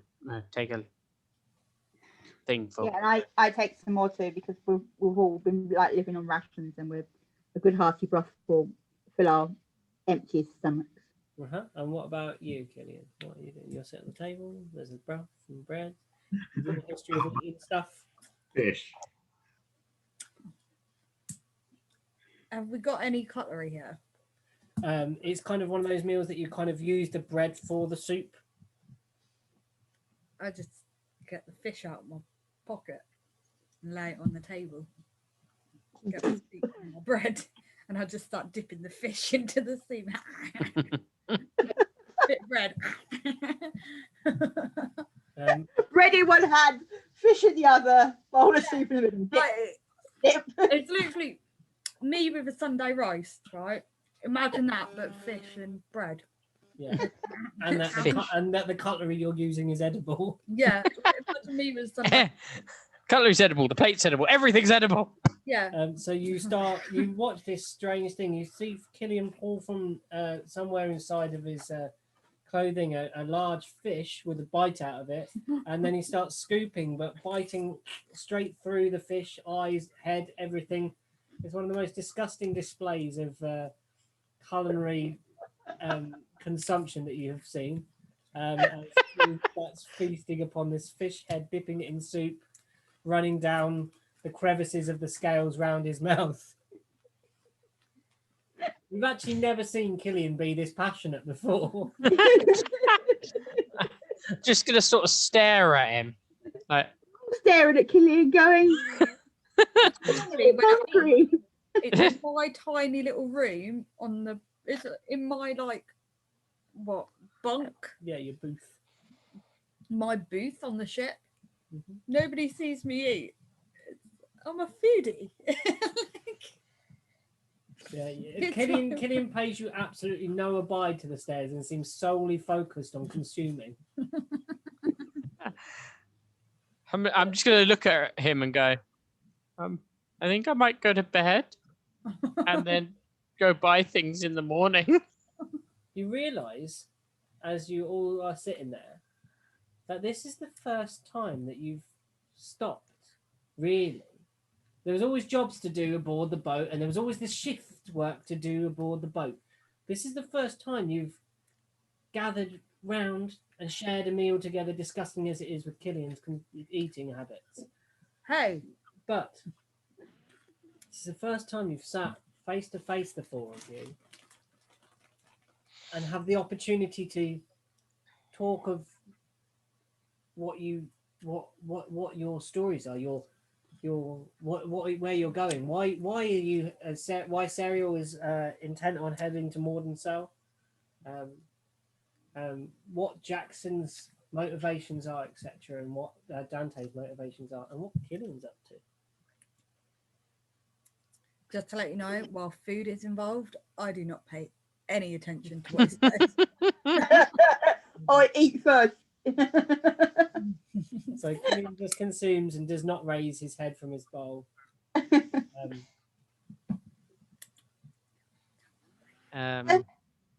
anybody want to?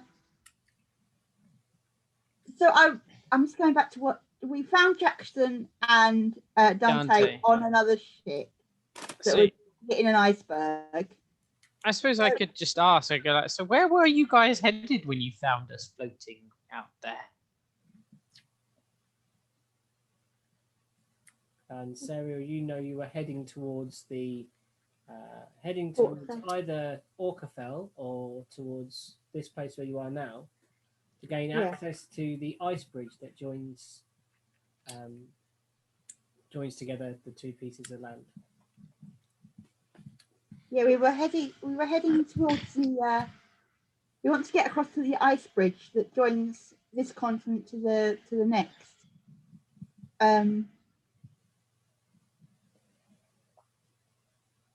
I'm trying to remember the backstory. You have been off. You found a letter about your person. Oh, that's it. So I found a letter amongst my possessions that stated that a king was grateful for services I have done for him, and I was to return to what's that land called? The city's called Mordensow on the continent of Frohast. And I was to return to Mordensow on the continent of Frohast to be paid for my services to him. And you do jobs for kings? So it would seem. You I didn't? can't really remember. Why can you not remember?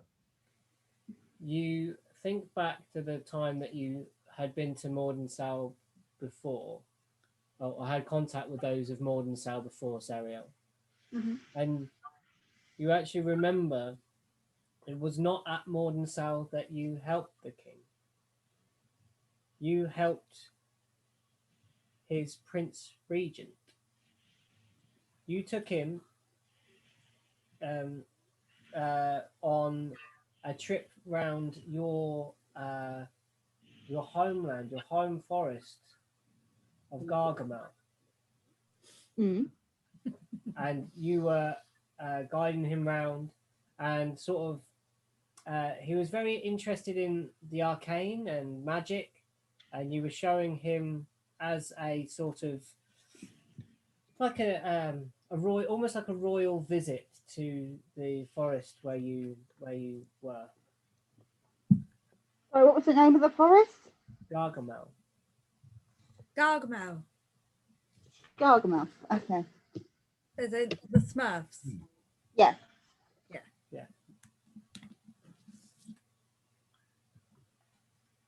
And then the Prince Regent was Zachariah. Showing Zachariah. Right, And round. but upon the Sorry. return and going about your business in general news, you found out that the king was pronounced dead after Zachariah had returned to Mordensow. But your letter came to you many months after that event. Like the letter came to you into your possession many months afterwards. You knew him. So after Zachariah had returned to Mordensow. Yeah. King was dead after returned.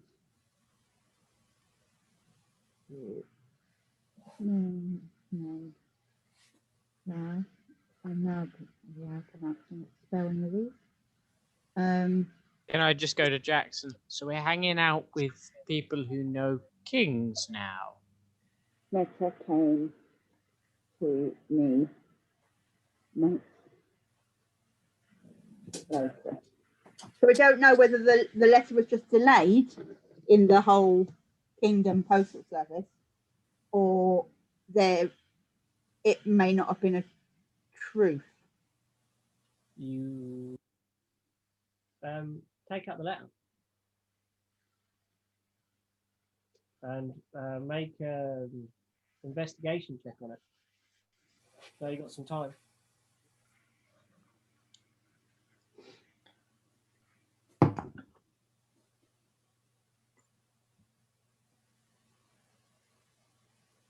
$16.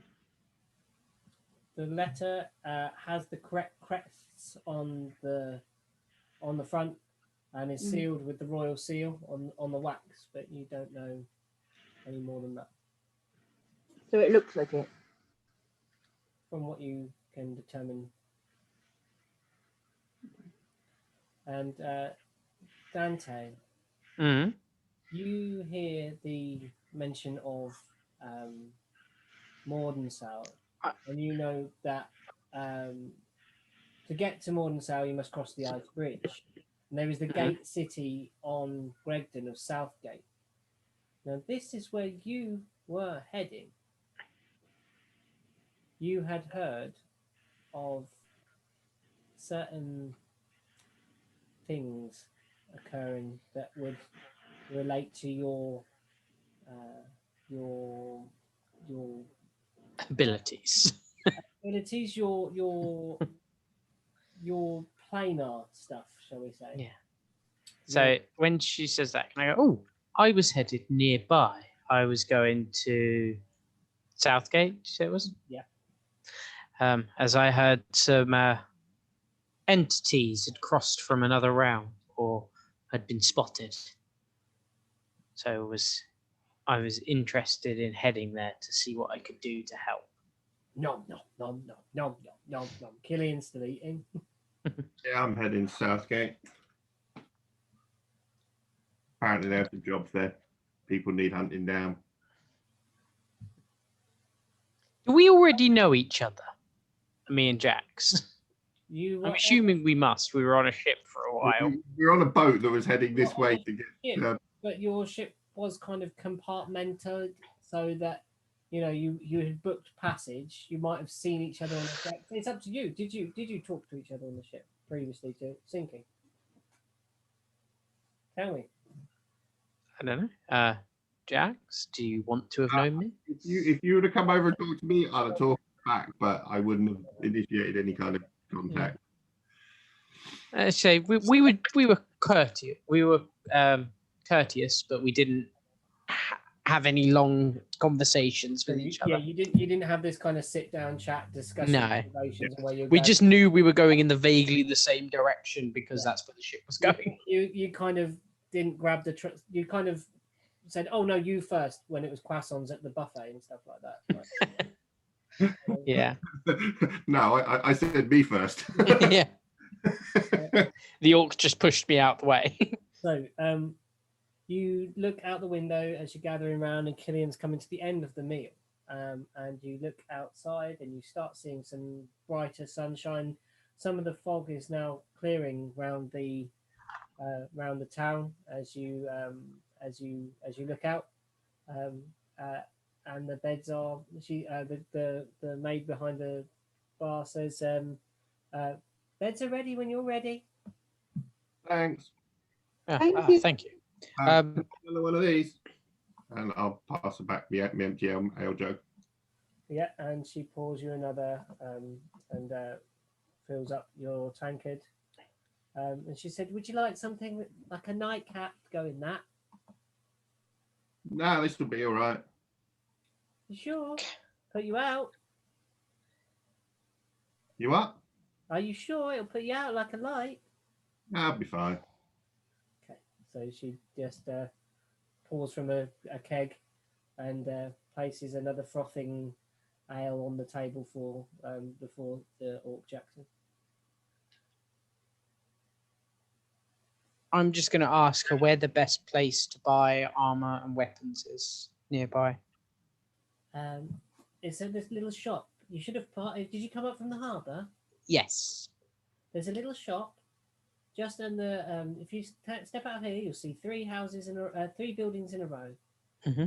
The third one heading southwards. That's the best place to go in there. Armor, supplies. Now, if you're wanting something more healing and sort of health and stuff, you want to see Miriam. Her place is out the back of here. Ah, yes. My friend has an appointment, and I just stare at Serial. And I elbow him. Oh, really? In the arm that's already got the wound in it that hasn't actually been treated. I just go, ow. She looks at your arm and says, "Sure, you'll be right as rain in the morning." And then just looks over at Killian. There's like debris all over the table. This skeleton of a fish lying across the plate. Absolute just mess and carnage everywhere. And Killian was like licking his fingers. Killian, you look up from your plate. Gillian, hello Gillian, you finished gouging on the food now.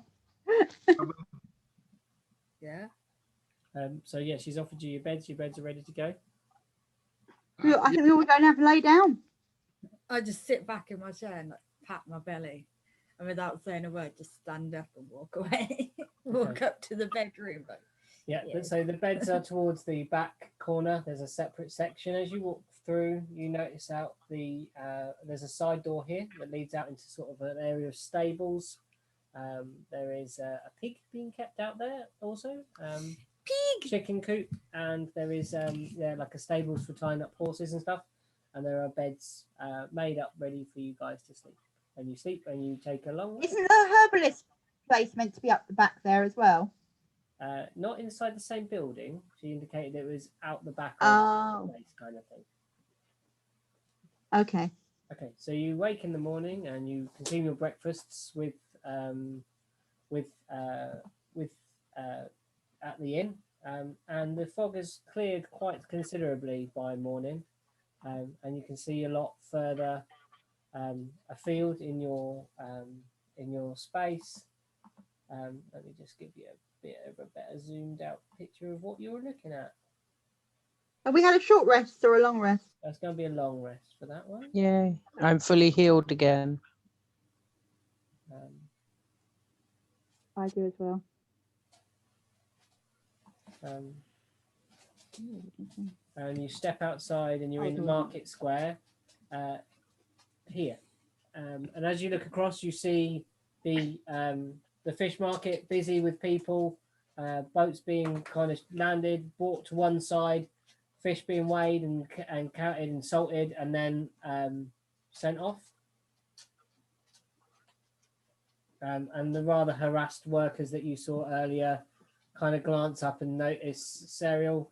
It's been sort of, it's getting on for like lunchtime now, so because you slept through the sort of early morning. Serial, you your meditation and your sort of trance state, and have joined everyone outside, fed and well. What do you guys do? I'm gonna go. I want to go to the weapons place you mentioned. Okay. I would like to go to the herbalist. Okay. And I just look at Jax and Killian and go, who wants to go where?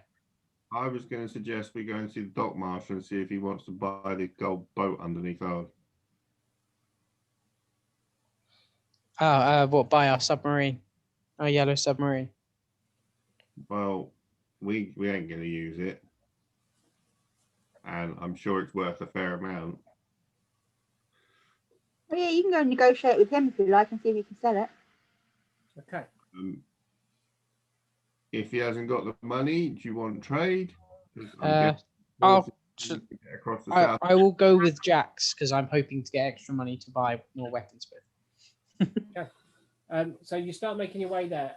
Is everyone up for how long? Kind of looking at the time. Do you want to have a quick break, guys? Yeah, break will be good. Can do, yeah. A quick break, and we'll kind of go on for another half hour or so, maybe. Like, Yeah, no worries. yeah. Cool. Yeah. Yeah. I'll pause this in for a sec, and then we'll go for a break. So my knees got. Oh. So we're gonna follow the plan of Jackson and Dante. Before I leave this lot, anyone have any idea what that thing's worth? Because I haven't A lot. a fucking clue. If it costs 50 gold to park a boat, I'm guessing a few hundred gold for a submarine or a few grand. Well, if we're all traveling at least as far as Southgate, yeah. Hmm. Sorry. Mm-hmm. So if I can get like 5 horses, a cart and horse, and supplies, is that a good deal for the submarine? I'd say and a bit of spending money as well. And some spending money, yeah. Or if they offer some, if maybe have some weapons.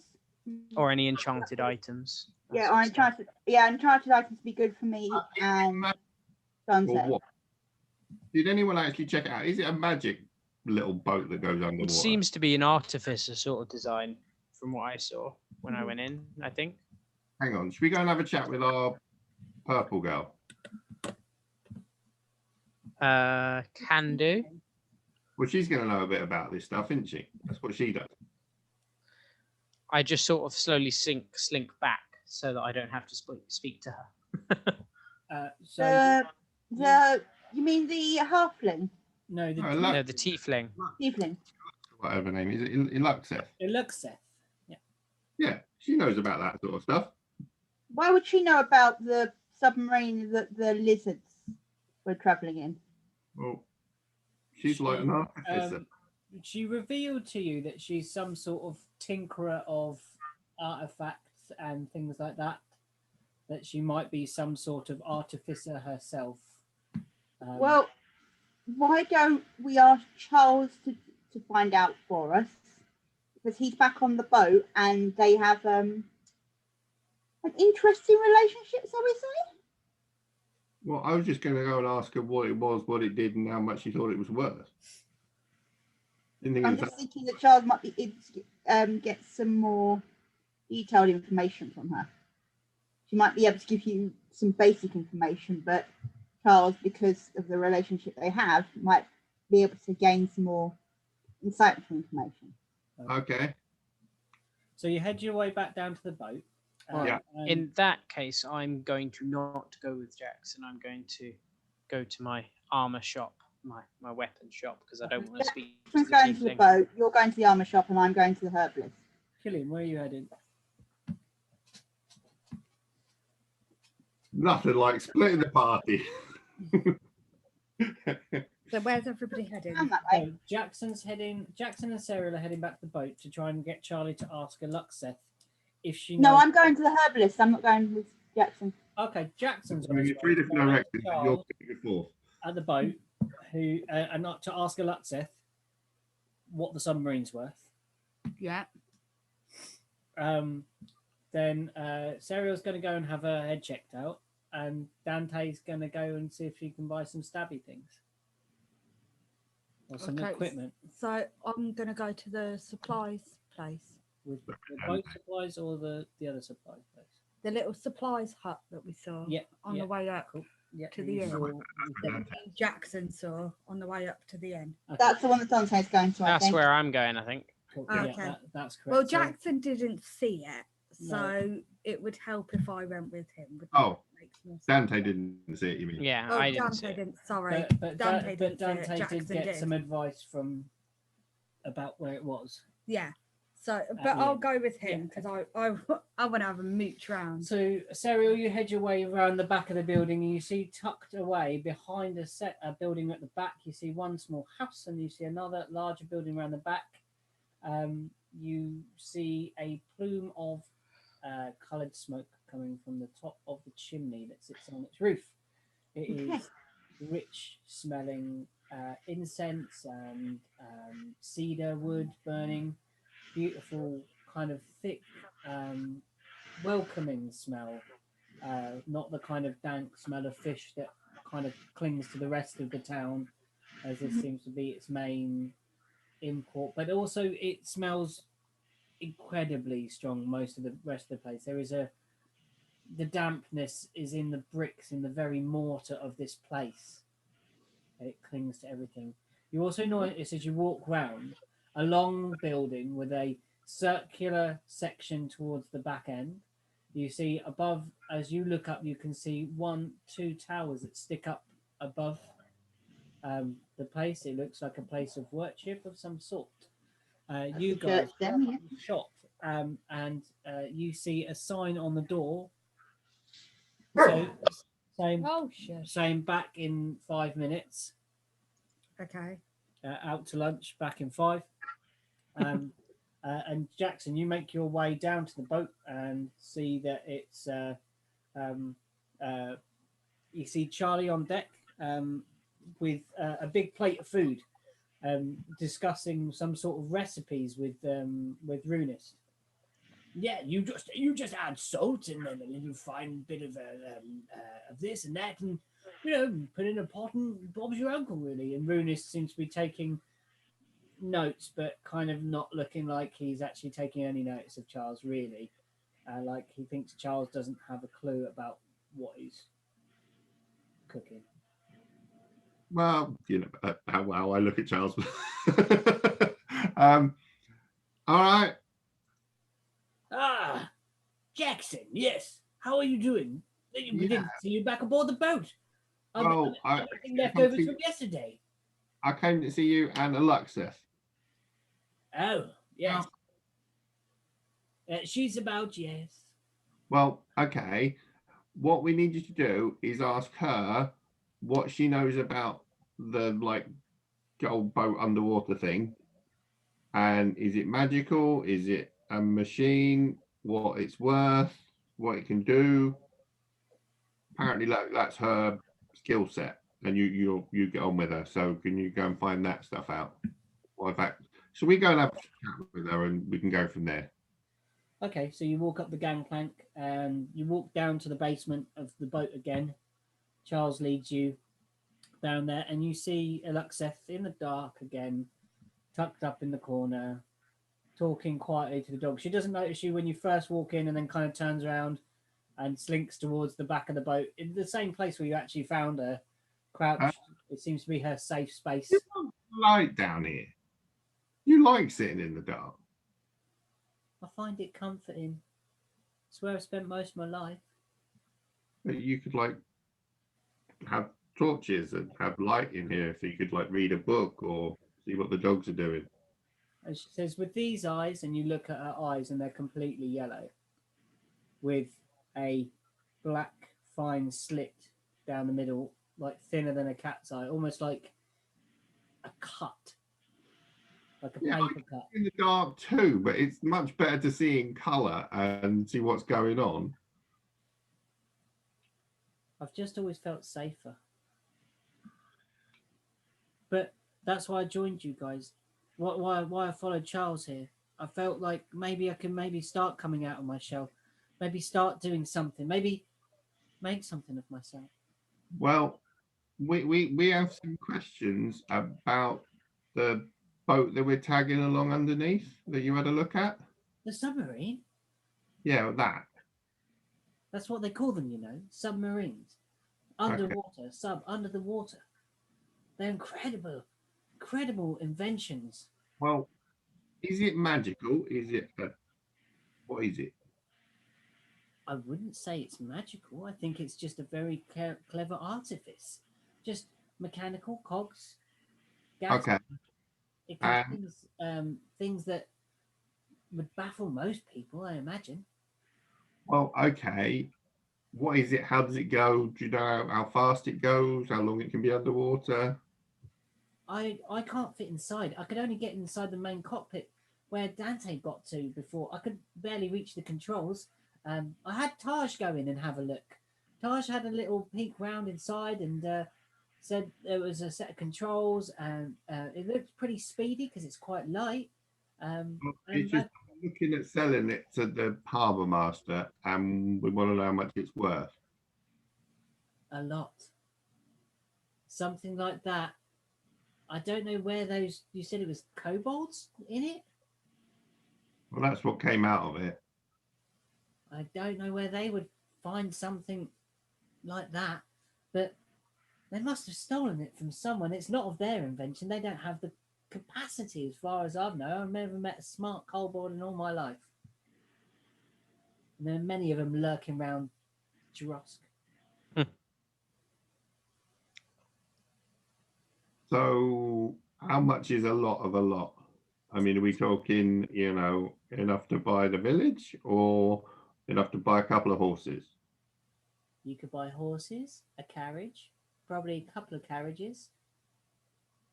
Okay. And have easy change left over. Brilliant. You going to come to have a chat with the harbour master? Because you might explain it better than I do when we're talking to him.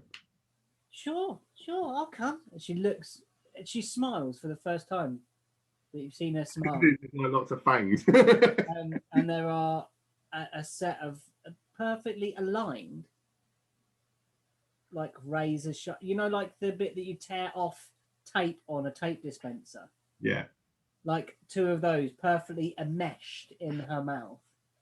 Razor sharp teeth. And she grins, but it's quite a pretty smile, and especially because you're an orc, you think this is a beautiful smile. And I'm thinking the teeth are a bit small, to be honest. yeah, small but sharp, so you appreciate sharpness. You like sharp things.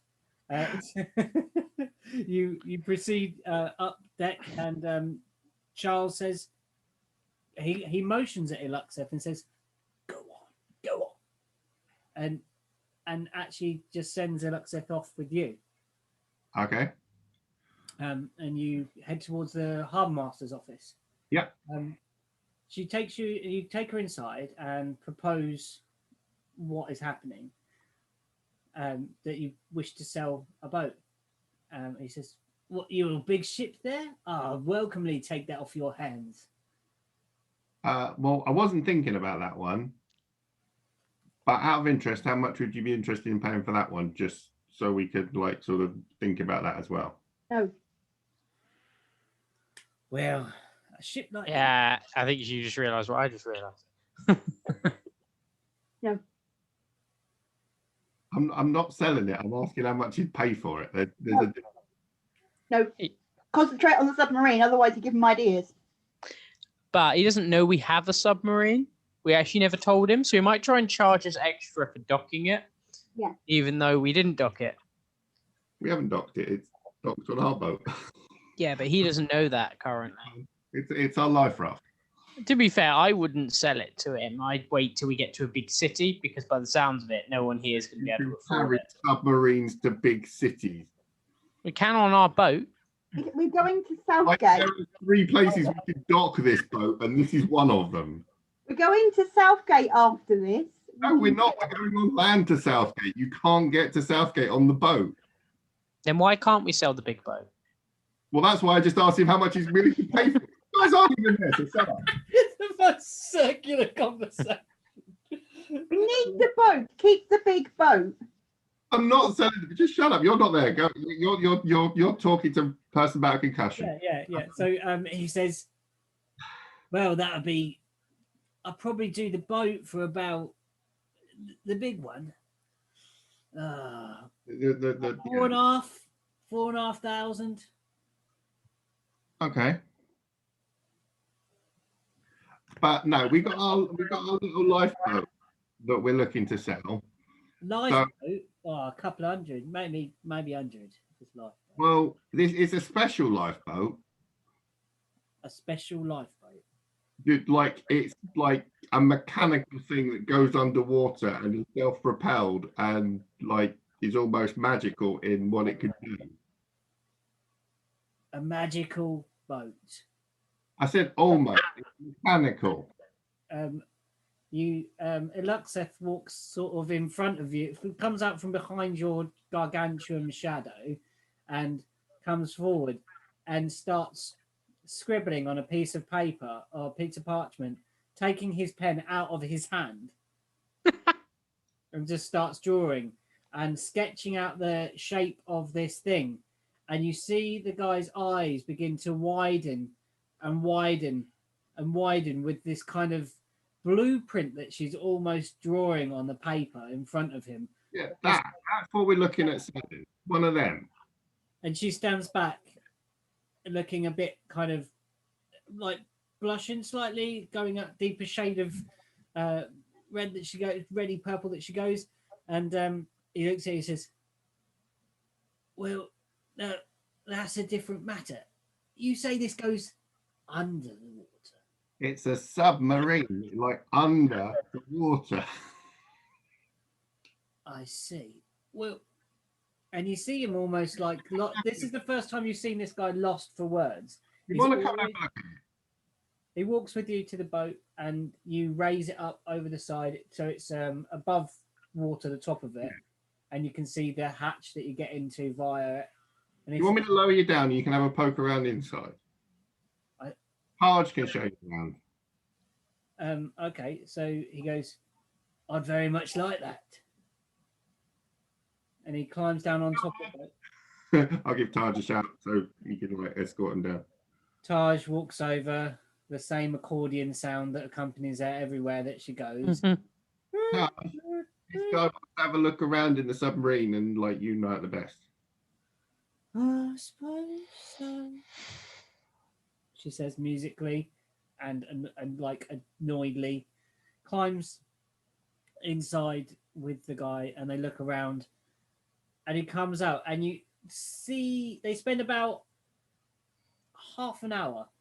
You can just hear like a kind of echoing sound of voices inside and Tar's just going, I don't know. I'll listen. Pick up anything that they're saying. I think you might need to send Alexa in to give him more information. It doesn't sound like Taj is needing to Has any idea? Yeah. With this half hour, would we have all finished our shopping by that point and started heading back? I want to go through that with you at the shops. What you're buying? Yeah. Well, what I mean is, would we be doing that in this half an hour that they're looking at the boat for? Yeah, you're looking around the boat and stuff. So you're shopping right now. You're looking around, and just as you're about to send Alexith over to kind of confirm stuff with him, he kind of comes out the hatch, his little halfling face trying to conceal a sense of wow and wonder at this mechanical marvel. He's small enough to get to the front, halfling pool with a squeeze. Like he can get to the front of this thing and see out of the front window and see underneath the water, and you can see cogs turning inside his mind of what future use this vehicle might have to him and his exploits of people who don't want to be seen, that might want to be quiet and might want to, I don't know, you think the word might be smuggle he's thinking of. And he says, I couldn't put a price on it. What do you need? And I will try and accommodate you. I think this would be a wonderful asset to the harbour here. No, Dante would want that coat. I want his shirt. It was already on my mind. So we're going to be like sort of traveling on land for a bit. So what have you got in the way of like horses, carts, wagons, sort of camping supplies, food supplies, things like that, and the shirt off your back? He looks at you for a second and then remembers the conversation with Dante, and he says, "Shirt's too small for him." But you said I wear it as a waistcoat. I'll give you part of it. And he reaches inside the shirt that he's wearing and pulls out this strip of leather, but it has a metal band in it. He removes the daggers that he has on it and slides them into like in the waistband of his trousers, and hands you this like leather slip that can attach to. Basically, he's getting a magnetic waistlet. Or is big it belt. or a bandolier type thing? Sorry, say again, Jackson. Is it a belt or a bandolier type thing? It looks like something that you would sew to the inside of a garment or onto a garment. It's like a patch almost that you could attach that has this kind of magical property to it. Okay. So how does that sound? Let me give you my proposition. Okay. Your future stay with your boat and at Esterland is considered paid for, on the supposition that if I may need use of your crew at any point and boat, that we might go on an excursion to somewhere if I don't use the boat that you are offering to sell me. So the boat is going to stay here pretty much all the time, apart from if I need it. I will offer you as much provisions as you need, rations and supply wise, and all the tenting equipment you will need to set up camp as you go further. The horses and carts I shall obtain when market comes to town. Won't be for a few days yet. They're not due. I will obtain them for you. A wagon and horses, 4 horses, and a nice wagon. We need to be 6 horses. 1 to pull the wagon and 5 of us. Sorry, say again? It'd be like 6 horses, 1 to pull the wagon and 5 for us. No, this is going to be one of those larger wagons that you would be able to actually sleep within. Okay. So I'm thinking... The caravan. A caravan, drawn by 4 horses. Pretty comfy sort of layout inside the back of it. We want 2 of those if we've got much space. So 4 in, You're not 3 there. in 1. We're not there. You're not there. Yeah. I know. You can meta, but Even Jackson to do negotiation. Jackson, that's not really his forte, is it? Let him think, see what he comes up with, and then he could always ask us. He could always wait to do the sale until we come back. yeah. What are you saying, Jackson? It's fine. So yeah, basically I want a list of what he's sort of looking at. Okay.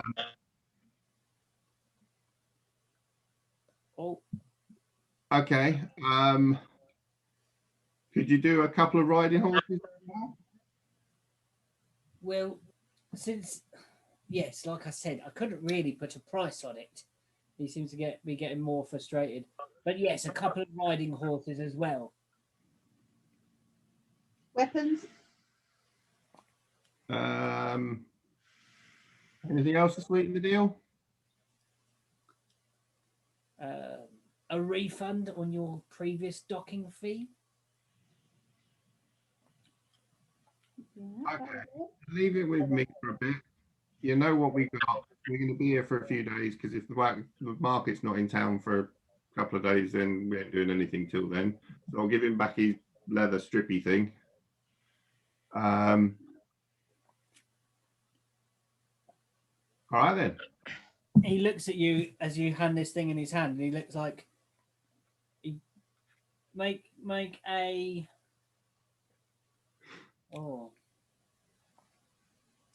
Let's say do a Insight?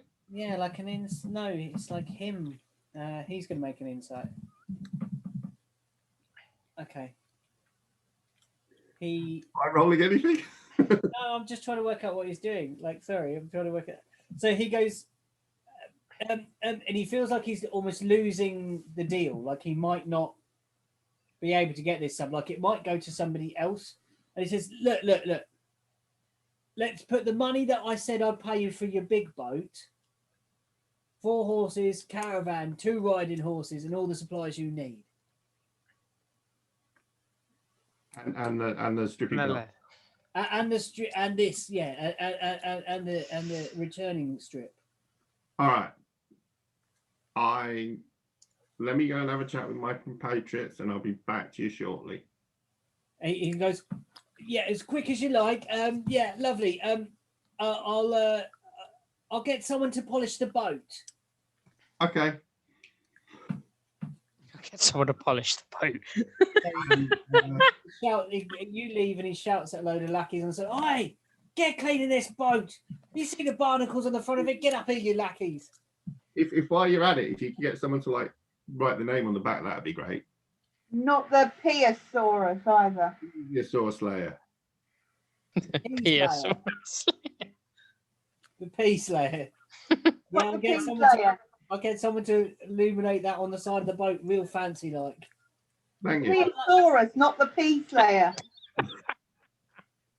No one's given me the spelling for that yet. The Plesiosaurus, yeah. Talk to Charles, he knows about that, the bird-looking guy. All right. The bird will tell you exactly how to spell it, don't worry, but please do not just write Piosaurus. And what about this back window that broke? There's a broken back window? I didn't know. Yeah, get that fixed too. Sorry. My bad. In the captain's quarters, there is a broken window that was boarded up. Well, I've spent next to no time in there, so I had no idea. All right. So are you coming into town with us or not? Yeah, like I said, and then I'm going to go try find the others. Yeah, she says, "Can I?" Well, if you want. Yeah, I'd love that. Thanks. Okay. She's almost like skipping behind you as you walk up behind the thing, and she's looking around, wide-eyed, curious, big-eyed, and where are you heading, Jackson? I'm going to head back to the inn because I'm kind of hoping that everyone, and if I see anyone in the meantime, I'll stop and talk to them. You get to about where the sort of fish landing bit is, and it's about 3 o'clock. People are sort of ending their day, packing away now, starting to pick up the last few crates of fish and get them into salt and stuff like that. And as you start walking past, you see the glances towards Eluxeth from the humans. You see these disgusted, fearful looks as they glance at her horn. Afternoon. Bold as brass, you wave at them, and Eluxeth kind of shies and says, "Maybe I should go back to the boat." I think you're fine. Really? Yeah. Okay. And All round there, Jackson. Make her feel best, more comfortable. Jackson she kind of follows up beside you, but is kind of ducking behind your shade of you, and follows you up between the right hand side and the right hand side of the fish market. Okay. You see, waiting at the door of the little shop is Killian and Dante. Okay. Do you want to let them do their shopping things? I think that's where we'll just stop, guys, for now, and we'll do the shop next time because that's going to be quite a big Any transaction in there? And we're at 11 o'clock, guys. More money to spend, so you know. Yeah, okay. And you've got to tell it. Run through this lot, and I can tell them what the deal is if we sell the submarine. Yeah, okay. Do that now. Yeah, let's do that. How are Anyone? you going to get to us? 'Cause I'm at, they're there, but I'm still at the behind You wandered off the. to the herbalists. Yeah, Sarah's at the herbalists. Well, should you go and find her? Because I've got a deal on the table and a halfling that's gagging to pay it. Okay, so you run around the corner of the inn and you say, Serial! Bellow out. Serial turns around. You know, standing beside the edge of the church. Or the religious building of sorts. So I come round to them and say, "What? I haven't even been into the herbalist yet. What do you want?" Should we have a beer and I'll explain what the halflings just offered us for the submarine? Okay. You, Yeah. you hear a sudden slam sound. Mhm. And you look down and you see little grates, almost like with windows, slam shut at the bottom of the church. And you proceed your way to the inn. Yeah. And that's where we shall end this little. Okay. I've got written down 4.5k, 2 horses, 4 horses in a caravan, supplies, tenting supplies, and magic strip thing. Yeah, so four horses with a caravan to pull a caravan. Mhm. Yeah. 2 riding horses. The 4.5. Yeah. Supplies, tenting, and I've Yeah. written supplies twice for some reason. And the magic strip belt thing. Yeah. That's our current offer for the submarine. I think that's a good deal. I think that's a good deal too. We're meant to write supply. That's fine. Okay. Do we need any more weapons though? Yes, I'm going to need lots. Well, Well, not lots, but I'm going to buy a lot of darts. he is gagging for it, but he also wants access to our boat and crew, or your boat and crew, while we're not there. Maybe. I don't want to take the big boat anywhere because it might not be there for when we need it. But I'm happy to let him use the submarine. Well, the submarine will be his at that point, assuming he's Yeah. done the deal. He won't need our boat and crew if he's got the submarine. Yeah, and to be fair, at this point, he'll take the damn deal anyway, even if we say you can't use the boat. You could probably use the crew, but I was thinking he's that eager to get this deal done that what you actually do is charge him a percentage of his deal that he does with the boat and the crew. So if you say I want 10% of what you're going to make on your deal, your hush-hush deal that you're using our boat and crew for. Oh, I see. Yeah. that could work. Yeah. If But you also want to we use the have boat, to- you can, but you pay per usage of it. Hmm. Like you can rent it from us. Yeah. We also have to discuss this with everybody else that's on the boat because they may not stay, and 2, if they do stay, they may not want to do what he asks. If you're getting £4.5 up front, you can kind of afford to pay them more than lodgings, and I think Yeah. they'd be happier with that. Yeah. Yeah, I was just thinking we do need to still talk to them first. We do need to talk to them before we make the deal. So we need to go back to the boat and speak to the other crew in the next instalment. Because I don't know how. Got great. The insight that Serial had and shared with the party earlier was that didn't know how Grench and Taj or the Epen family would behave. Yeah, but Parcel would stay with you, Parcel. and she believed that Flick's pedigree would be happy to stay. Yeah, but I don't know how Harsel would take to being under somebody else. True, you don't. That's the And thing. being on dry land where he's most happy on the water. Yeah, he's a strange boy, that one. I like him. Okay. Sorry, Jackson, what? You'd be in the boat. Basically, this harbour master wants to go off and do dodgy deals somewhere. So he obviously knows someone either out on a little island or further up or down the coast or whatever. He can do dodgy deals and get paid under the table. Yeah. And so if he borrows the boat, he's going to be going out somewhere and then probably taking the submarine away and coming back. So all they're going to be probably doing is ferrying someone from point A to point B, which is what they've been doing with us. If you offer to pay them, they'll probably be quite happy to do that. And if they're not, they're here and they've got some money they can spend in town and have some beers and grog and whatever. Oh fun yeah. beer. And whatever else they happen to want. Yeah. Weapons. So you start discussing around this, and then the door of the inn goes, and climbing up onto the stage is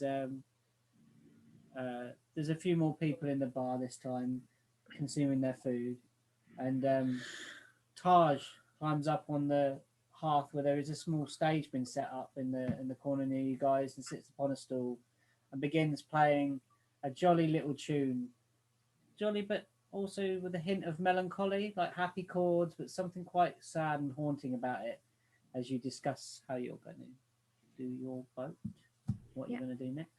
Mhm. Okay, cool guys, we'll stop there. Cool. Yeah, that was good. Right, so there we go. Stop this.